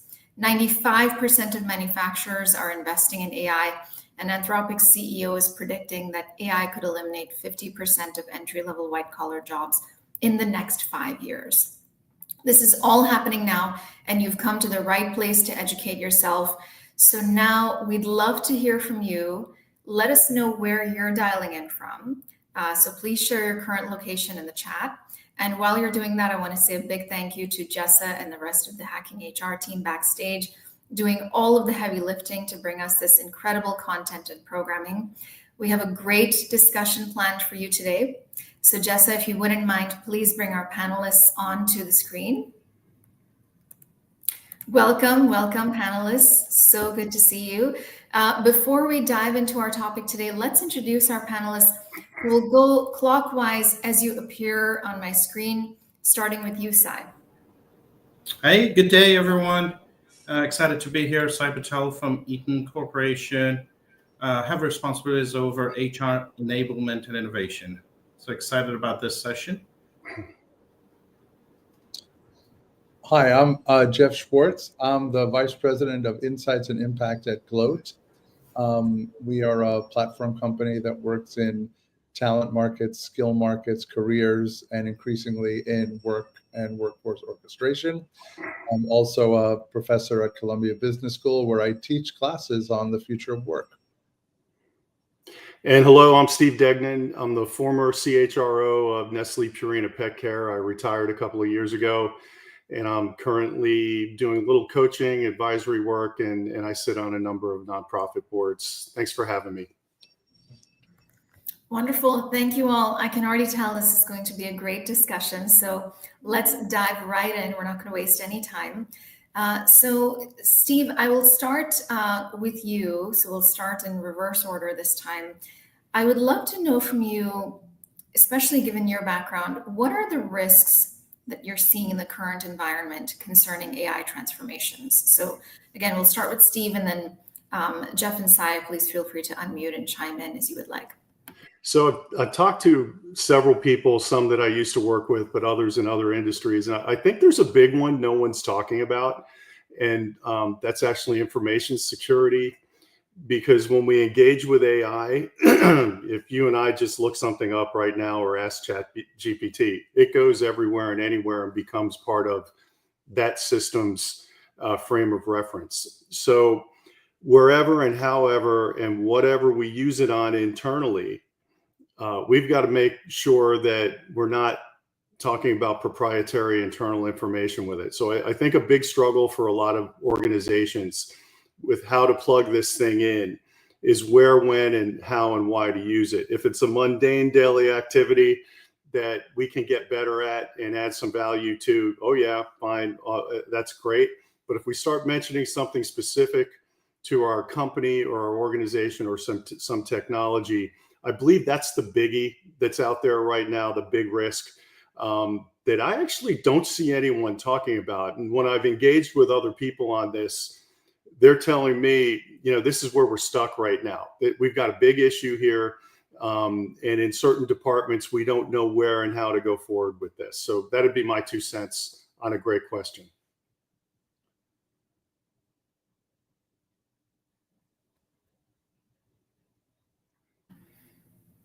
Any other thoughts, Jeff or Sai? I think Steve nailed it. That's a big one for us as well. I think the other one is just the ever-changing and keeping up with legislation globally and the speed of change that it's coming through with. Yeah, and I think there's a larger question. Steve and Sai, I'm not going to disagree with you about any of the risks. And when you have a new technology, and when you have a new technology that is as powerful, potentially as powerful as both traditional AI, Gen AI, and AI agents, and all three are, we're trying to figure out how to deal with all three. There are a lot of questions about how do we manage the risks, how do we manage the data. In some ways, it reminds me of the discussions we had with mobile and cloud 10 or 15 years ago, right? It was like, well, we're never going to use the cloud because we're not really sure how we're going to protect our information when it got to the cloud. And then we started to invent both private clouds and ways of securing what went onto the cloud. What I'm particularly interested in exploring, and this is really, I think, where the maybe the power of this particular conversation can come in to this event, is what is the impact of AI on business and workforce performance? And a lot of the panels have been talking about how do we do it and how we manage the risk. We asked you about the risks, so you talked about what they were. And where I'm really hoping we can go to is what is the value? How do we measure it? And where is the upside that we're looking for, and how do we actually get there? Speaking of the value creation, so Jeff, at Gloat, your work is at the intersection of AI, internal talent mobility, and performance, right? So do you mind sharing with us what unexpected ROI metrics have emerged from your AI-driven insights? Yeah, so this, I mean, you can tell even from my comment about the risk question, this is really where I think there's tremendous opportunity that we have right now. And it's in actually focusing on where is the value? What are the strategic reasons that we're considering using AI and considering using it in a significant way? And I think there are risk questions that we started with. And I think there's a lot of focus, I'm going to argue maybe a little bit too much focus on optimization. Here's what I mean by that, Malvika. The ROI does not come significantly from doing a few of the things we do today more efficiently. The biggest ROI for businesses, the biggest value create, is when we can actually do new and more things. Let me be even more specific. The place to look for the ROI is in work metrics, not even necessarily in workforce metrics, right? What is the additional work that we're doing, right? And here are two ways that we're seeing companies measure this. And this has been core to what we've been doing at Gloat for the last 8 years, and very much central to what we're doing now. One is, how do we use AI in the case of Gloat customers? How do we use AI in talent marketplaces to do more project work in the organization, to get more of our current employees to actually explore and build skills? But in terms of business impact, the business value is from doing more work and doing more projects, right? We have a customer who's been working with us for 4 years. I won't say who they are. They've been working with us for 4 years, and they are about to hit 1 million hours of unlocked time that their teams across the world are spending on critical projects for their company. You put a dollar value on that. Is an hour of work in your company worth $50, $100, $200? If you do 1 million hours over 4 years, the work value that's been created by an AI-driven talent marketplace is between $50 and $200 million. At the same time, the people in the organization working on those projects are doing more interesting work. They're contributing in different ways. That's business value. I'll give you one other example of a work metric, an ROI metric that we're very focused on now. One of our global companies, a financial services companies, has been looking at the work that needs to be done through the lens of jobs and work that is being sunset and jobs and work that is sunrise. Things that we're doing that we think over the next few years are going to go away because the market is shifting, and things that are going to be more important to us. One of the ways we can apply AI is to both help us do that analysis, but to help us build the skills in the work with our eye on the sunrise jobs and the sunrise work that needs to be done. The value of reskilling and skilling is not necessarily in simply doing skilling and upskilling. The value is connecting that skilling, upskilling, and reskilling to the future work that we need to do, to the sunrise work. So sort of my summary of that is, where do you look for the short-term gains? It's more than efficiency gains. It's focus on using AI to drive project-based work, to give people new experiences, and also to think about where is the sunrise work and how can we use AI to move people towards that work, to find that work, to identify those skills, to build those skills, and then to do the work of the future is really where the value is going to be coming in. Malvika, I can piggyback on where Jeff is going with there. I like his point very much. An example of that, this is an older one, but we all know maybe an early example of technology and AI affecting something is meeting and travel. We've all had those departments in big organizations. You used to have to call them to make all of your arrangements. A lot of that went personal and online years ago. As that was happening, one of the things we tried to do, instead of just laying people off, which is what all the consultants like to tell you to do when you get efficiency gains, to Jeff's point, we wanted to redeploy that talent on other, better, more value-added things. So we wanted to, if you will, move them up the value chain. So one of the things we asked those team members to do was to do some surprise and delight work with our employees. So we actually did some really great work by our analytics team to figure not just birthdays and anniversaries. We went deeper. What sports teams do you like? What concerts do you like? And every time we got some interesting things that we could give away as a company, we'd ask that team to get into the database, find the person that wants to go to the Def Leppard concert or wants to see a Cardinals game or et cetera, and go make a big deal about it, to the point where if you have to go find them in the parking lot and surprise them out there and make them, just do it. I would tell you the results were better than doing nothing, right? I don't know that we had the right person doing the right things and all that, but we did try to redeploy that talent and move it upstream. And I'd say years ago, one of the people in our training and development group came up with the idea that a good way to measure training was to collect anecdotes. We never did this effectively, but we talked about it. Like, I took this training and I went and did this with it. And I think there might be a spin for us to approach this whole area with that way, where I learned this technology and I did this with it.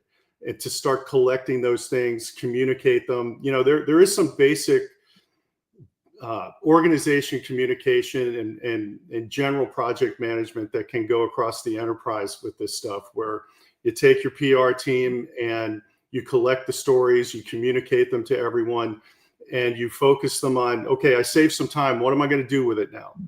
Am I going to try to move up the value chain and redeploy it, as Jeff was talking about, and do good things with it? Or am I just going to, because if you just celebrate becoming more efficient, I don't know that's going to benefit the workforce and the organization in the long run. But I like the idea of really knowing how many hours you save so you can be cognizant and start planning on what to do with them. And Steve, the point that I think we're exploring is it's not just about saving the hours, it's actually unlocking the hours and what we do with them.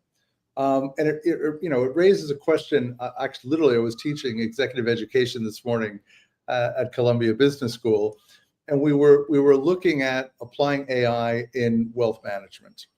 And we went through a very quick example of what work does a wealth manager do that can be done by AI, and what work does a wealth manager do that really needs to be done by a person.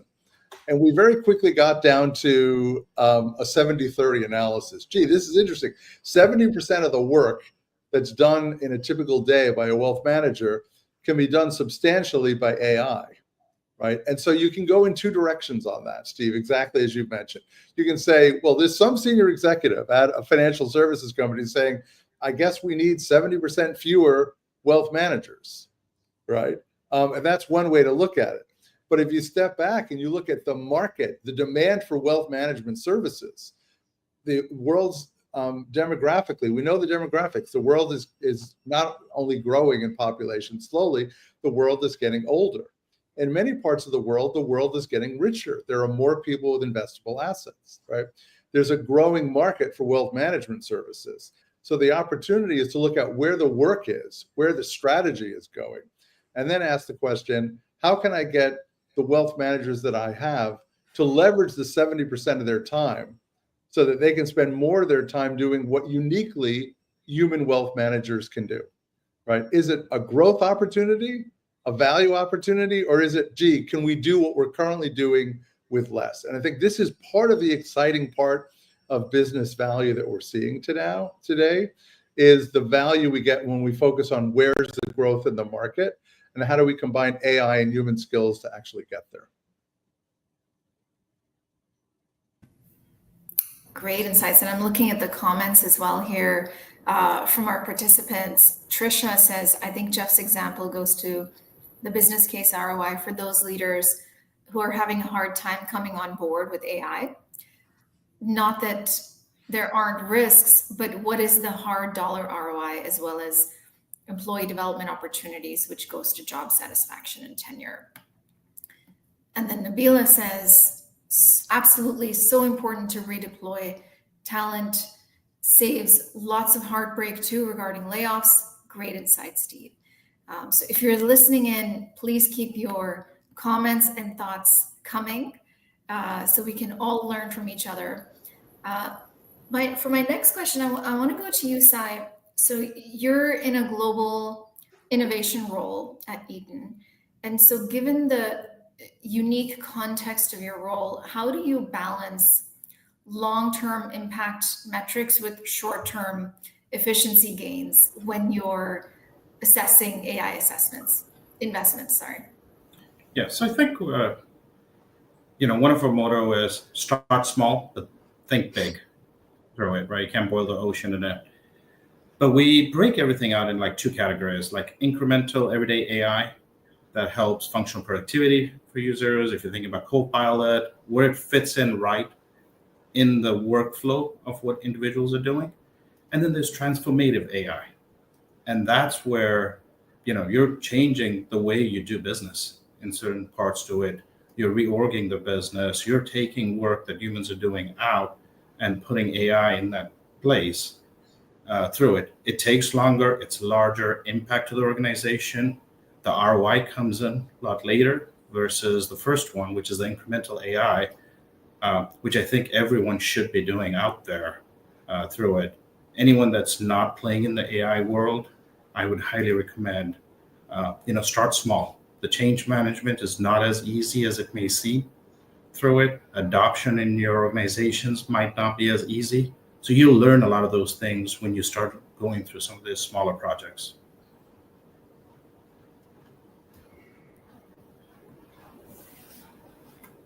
Jeff, you're on mute. I am on mute. Thank you. You saw my expression moving, but you didn't see any sound coming out. Thank you. I think that's right. But I think what we're also seeing now, we're about only 2.5 years into Gen AI, right? It was November 30th, 2022. I think I have the date right, that ChatGPT came out. In 5 days, there were 1 million people using ChatGPT. It was, as far as the research I've seen, it was the fastest growth to 1 million that we ever saw. I think it took Facebook 10 months or something to get there. I think it took Twitter 2 years to get, or X, sorry, the company formerly known as Twitter, a couple of years to get to 1 million. So the technology came on very fast. I think part of the challenge now is we're seeing a very wide dispersion in terms of where companies are at, in terms of capturing the value of what they can do with AI. So we have an understanding phase. A lot of organizations are still trying to create that baseline understanding. We have a lot of experimentation and pilots going on. And we do have both a number of organizations, but we also are beginning to see specific functions where the ability to drive business value is moving relatively quickly. right? We're seeing that in the IT and the cyber functions, right? Malvika, you mentioned at the beginning the data that we're seeing about how co-pilots are helping us to do coding or parts of coding by using some of these tools. We are seeing some significant increase in both output and the value of the work being done in IT. We're seeing something similar in cyber, obviously adjacent to IT. We're seeing some very interesting activity in the whole marketing function. Anything that's content intensive, obviously, we're seeing some real value. We're seeing some real business value in applying AI in supply chain, which is simply so large and so complicated today. Even before we got to tariffs, it was large and complicated. So bringing AI into specific function is driving value. And so my comment, Sai, is absolutely build baseline understanding, do the experimentation. I couldn't agree more. If you're not trying to figure out how to apply AI to what you're doing, you're putting yourself at risk.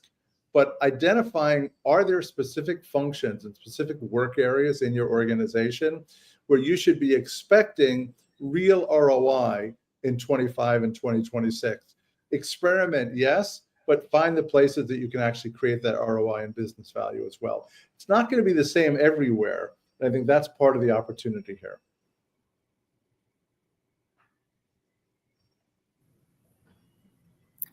Now, we have quite a few participants in these sessions who are HR leaders, right?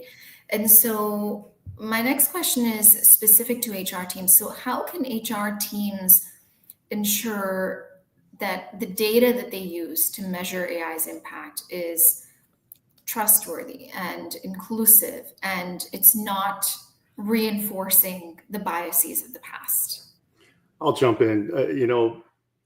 I think just like any other tool, especially this one, and we've probably all heard some of the horror stories that these tools can pick up their own biases as you use them, and they're only as good as the data that goes into them.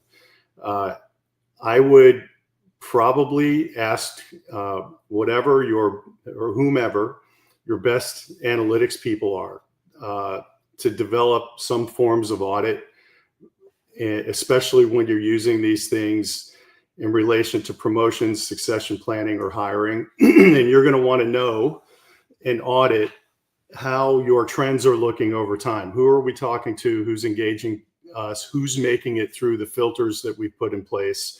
How are these things acting and behaving toward externals if you're using them in that way? And you'll want to include some survey work of the people affected by them as well to understand where they're at. Can I tell you exactly how to do that? No, but people with great analytic skills can develop those tools. I would say just like a good compensation team is currently, it should be, looking at how you compensate people proactively and not waiting for a problem to crop up. They're looking at salaries and experience and gender breakdowns and the elements of diversity and how they affect the way people are compensated. I'd say you want to have an audit function doing that. You want to have real human beings kind of going in and poking around and sniffing around and saying, how is this affecting everyone? I think we're at the beginning of this. So it's a good time to have that discussion and do planned interventions on a regular basis. Steve, I couldn't agree more with you on this. I think it seems like it flips it a little bit. In the past, we used to have automation auditing human transactions, and now we're flipping it where humans are now auditing in the AI transactions. Great insight. Through it, but I think keeping human in the loop is extremely critical through this. The other one is data. What we have come to realize is the amount of data that exists out there and the quality of it is going to directly impact the AI that you put on it. So doing that, I was thinking about before we started talking, that's a classic. If we're going to start using, for example, people's performance reviews as a data point to get correlations and insights about anything, we may want to take a second to consider that often what's in those performance reviews is not accurate. and people are just putting things in there that are safe. Nobody wants to put any negativity in there. And as a longtime HR person, I could tell you the usefulness of an average performance review wasn't much when you really needed it for a certain reason. So to your point, everything has to be taken seriously if we're going to use AI to reference it. Sorry to interrupt, Sal. No, it's interesting. I have a slightly different view, and I think that's the benefit of having a panel with people from around the world having this discussion. There's no question that whether it's HR and talent leaders or any business leaders, we have to manage the risks, we have to manage the data, and we have to deal with issues like hallucinations and sort of some of the negative things that come when we use AI. Of course, we need to do that whether we're working with technology or whether we're working with people. We had bias before we had technology, right? We had hallucinations before we had technology. People would quote something that actually they made up. So I'm agreeing entirely that we need to manage the risks and we need to manage the data. What I hope the takeaway from HR and business leaders and professionals is not that their job is to manage the data, whether they have a great analytics team or not, and manage the risks. Of course, that's part of the job, right? But I think perhaps one of the bigger opportunities for HR and talent teams is to look beyond the HR function itself. Of course, we need to make HR as efficient and productive and innovative as possible. But it's the opportunity that HR has to work with the other parts of the business where the strategic impacts of AI can deliver significant value to the customers, to the shareholders, to the stockholders, to the communities. And it's finding the places, as I mentioned a few minutes ago. Maybe it's working with your AI team. Maybe it's working with your operations team. Maybe it's working with your sales team. How can HR help not only with the AI work, but by structuring human and AI teams, by helping building the skills, both for managers and team leaders and the people working with these new technologies, so they have the skills to actually get the new work done, the more productive and innovative work that we're doing. It's a whole new area for HR business partnering. We're not business partnering to get HR processes right. We're business partnering to drive new value and new work and new projects by helping create these new, as Josh Bersin says, super worker teams, as I would call them, super teams of people that are working with technology. This is a big opportunity for HR, in addition to all the risk and the data work that we have to do. But I don't want HR and talent leaders leaving thinking that their role here is to be the risk monitor and the AI monitor in the process. It really is another side of this, which is the partnering to create these new work and these new teams. Absolutely. And I was on a Gartner webinar a couple of months ago, and they also introduced this idea of guardian agents, right? So agents that are monitoring the work of other agents. So there's also that possibility. I'm looking at our comments again, and Jean or Jeanne, I hope I'm pronouncing your name correctly, says you have to understand the back end of any vendor system so that you know how they have learned. Such an important point. And she says, Steve is 100% right. Workday is she talks about how Workday is a defendant in the litigation, which many of us have read about at this point, which is looking like it might move in a class action direction. Nabila says, so important, great point, Steve. We still need humans. There's a world where humans can work in tandem with AI. And Steve, lots of agreement on your point about the usefulness of performance reviews. So people are the RHR community has clearly experienced what you've experienced. They know. Yes. If you know, you know. So for my next question, this is kind of selfishly something that I'm wondering about and reading about as well. And I think a lot of people who are thinking about future-proofing their careers are probably thinking about this. So given that we're in a world now where technical skills are becoming more and more commoditized, you have low code, no code solutions that you can use now, for example, and we are moving in a direction where soft skills, or as I like to call them, power skills, are rising in importance. So given that technical skills are becoming commoditized, which power skills do you think are going to rise in importance? And part two of that question is, how can we leverage AI to help our people build those new skills?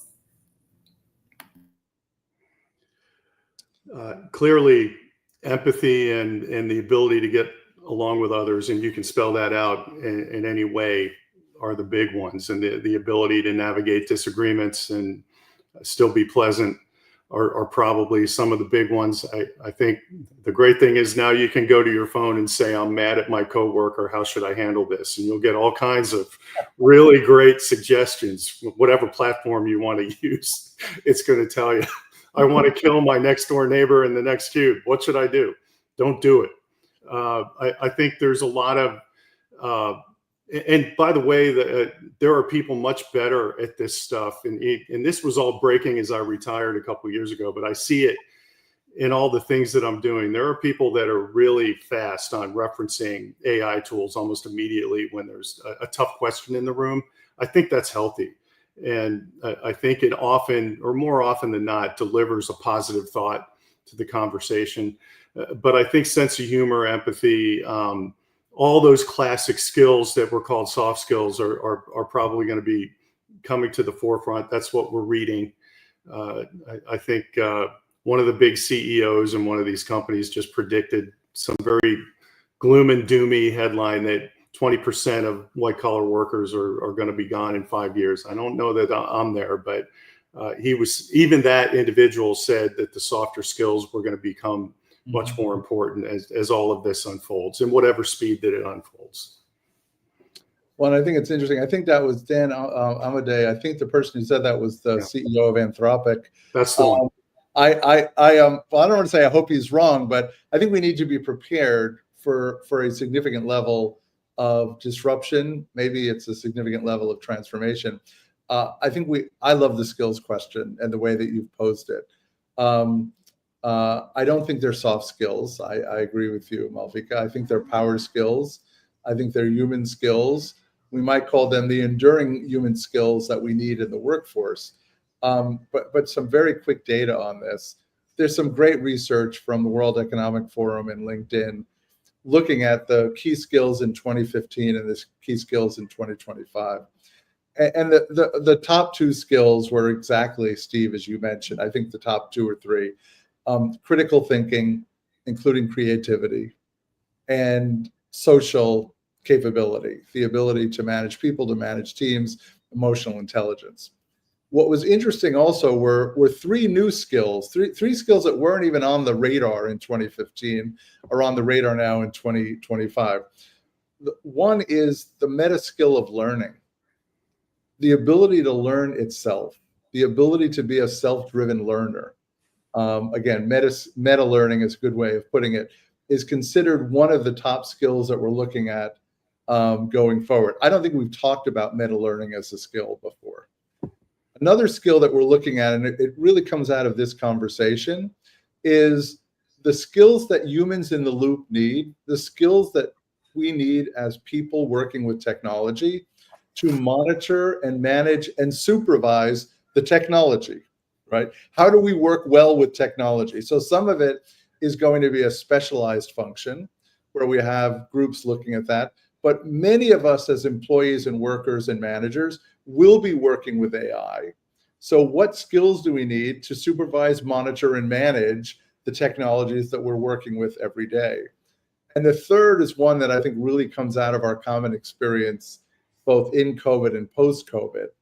And also now, as we're looking at I'll call it the acceleration of AI in the work we're doing, is the skills of resilience and adaptability and the ability to adopt and adapt to new ways of working very, very fast. So I think we've got the ones we've been talking about for a while: critical thinking, social capability. And now we have some of these new skills, meta learning, supervising technology, and resilience and adaptability.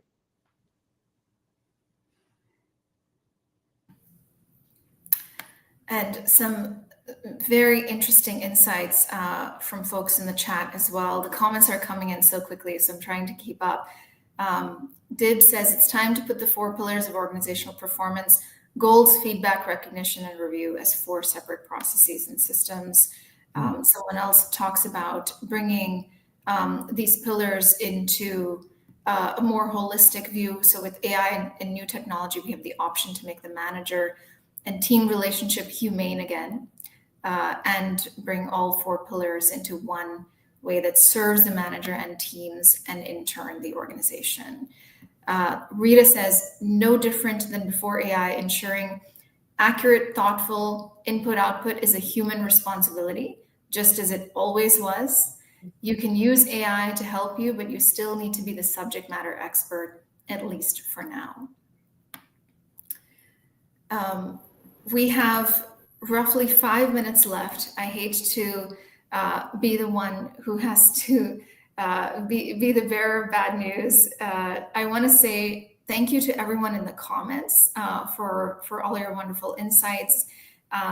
Let's make these last 5 or so minutes super impactful. So panelists, I want to close with this question. Looking ahead, what is one, in your opinion, what is one bold shift that you believe every organization should make in how they measure the performance of AI, such that it reflects both human and business outcomes? I'll go first. I'll give you a quickie. This is not at the macro basis, but since we were talking about jobs and work, I'd say one big shift could be at the leadership level to have a metric or a way of reporting. What are we doing now that we weren't doing before all of this started? That's positive, not just an efficiency gain. What's a value add that we started doing because we freed up some time?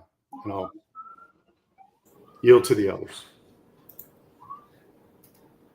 I think another way also, or something to keep in mind, is what worked in the past is not going to work in the future. So your current KPIs would have to get relooked at. And I think that's an area sometimes where when we're trying to push innovation down, we get pushback.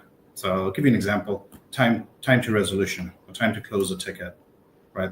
But when you start bringing in agentic AI that does 6 different tasks, by default, the time to close a ticket is going to increase because it's added extra processes to it. So they tried to do a trend analysis over years, it's not going to work. They got to rethink that. So don't limit your AI with your current KPIs and metrics. I would say redefine what the future is going to look like. No, I like that a lot, Sai, and sort of related point here. We've seen this discussion in call and contact centers for many years, which is sometimes we confuse the objective and we make the KPI spending as little time as possible on each call, whereas perhaps the priority is to use each call and the AI to resolve the issue. But even more than that, how can we use relationship and time with a customer and the call center to not only resolve an issue, but to help delight an issue, as some of us have mentioned, and actually even maybe sell new services and new products to the same person, right? So sometimes I don't want to say we forget, but we don't focus on the growth imperative, both the growth imperative for our customers and our businesses, and also the individuals, the people that are working with us. I think a bold move, if we're looking at the impact of AI on our business and on our workforce, is to focus on the work. As I started, to focus on what additional work is there that we can do, what work can get done by combining people and AI and giving the people on our workforce the skills to do it. Exactly as I think this is what I heard you say, Sai, what else can we do so that we're actually driving new value? Where is the sunrise work? Where is the future of the industries and the businesses that we're working in? And how can we flow the talent from the skills and the jobs they have today, the stable and the sunset jobs, to the sunrise jobs and where they're going? And then lastly, in terms of impact on the workforce, we have an opportunity using AI-driven both talent markets and career markets to find ways of flowing the time of our employees to on-the-job learning and training in the flow of, and development in the flow of work, building mentor relationships and building formal learning. And if this sounds familiar, this is the 70-20-10 model that we've been talking about for many, many years, right? How can AI-based platforms help us give our employees gig and project experience so they can grow in the flow of work, build mentor and network relationships so they have new networks and new relationships to grow, and then to direct them and help connect them with very specific and personalized learning that helps them do that 10%. So I'm trying to end on an optimistic note. There's a lot of risk management. There's a lot of attention that we need to pay to make sure we're doing this well. But the bold step, I think, is focusing on the work, the projects, and the growth of our employees. Absolutely. And we have Molly in the comments who's saying, Jeff, interesting and beautiful point on HR. Business partnering, focusing on driving business value and not just getting HR processes right. The ongoing conversation on why and how HR earns a seat at the table, and now how AI can help us get there faster if we use it smartly and wisely. And I love the point Sai made earlier about what worked yesterday is not going to work today or tomorrow, right? And it reminds me of the famous Peter Drucker quote, which goes something like, the greatest danger in times of turbulence is not the turbulence itself, but to act with yesterday's logic. So we'll end on that optimistic note, as Jeff said. Thank you all so much for being here today. Thank you to our panelists for sharing your time and your insights with us. Everyone in the comments for your participation and energy that you brought to the conversation today.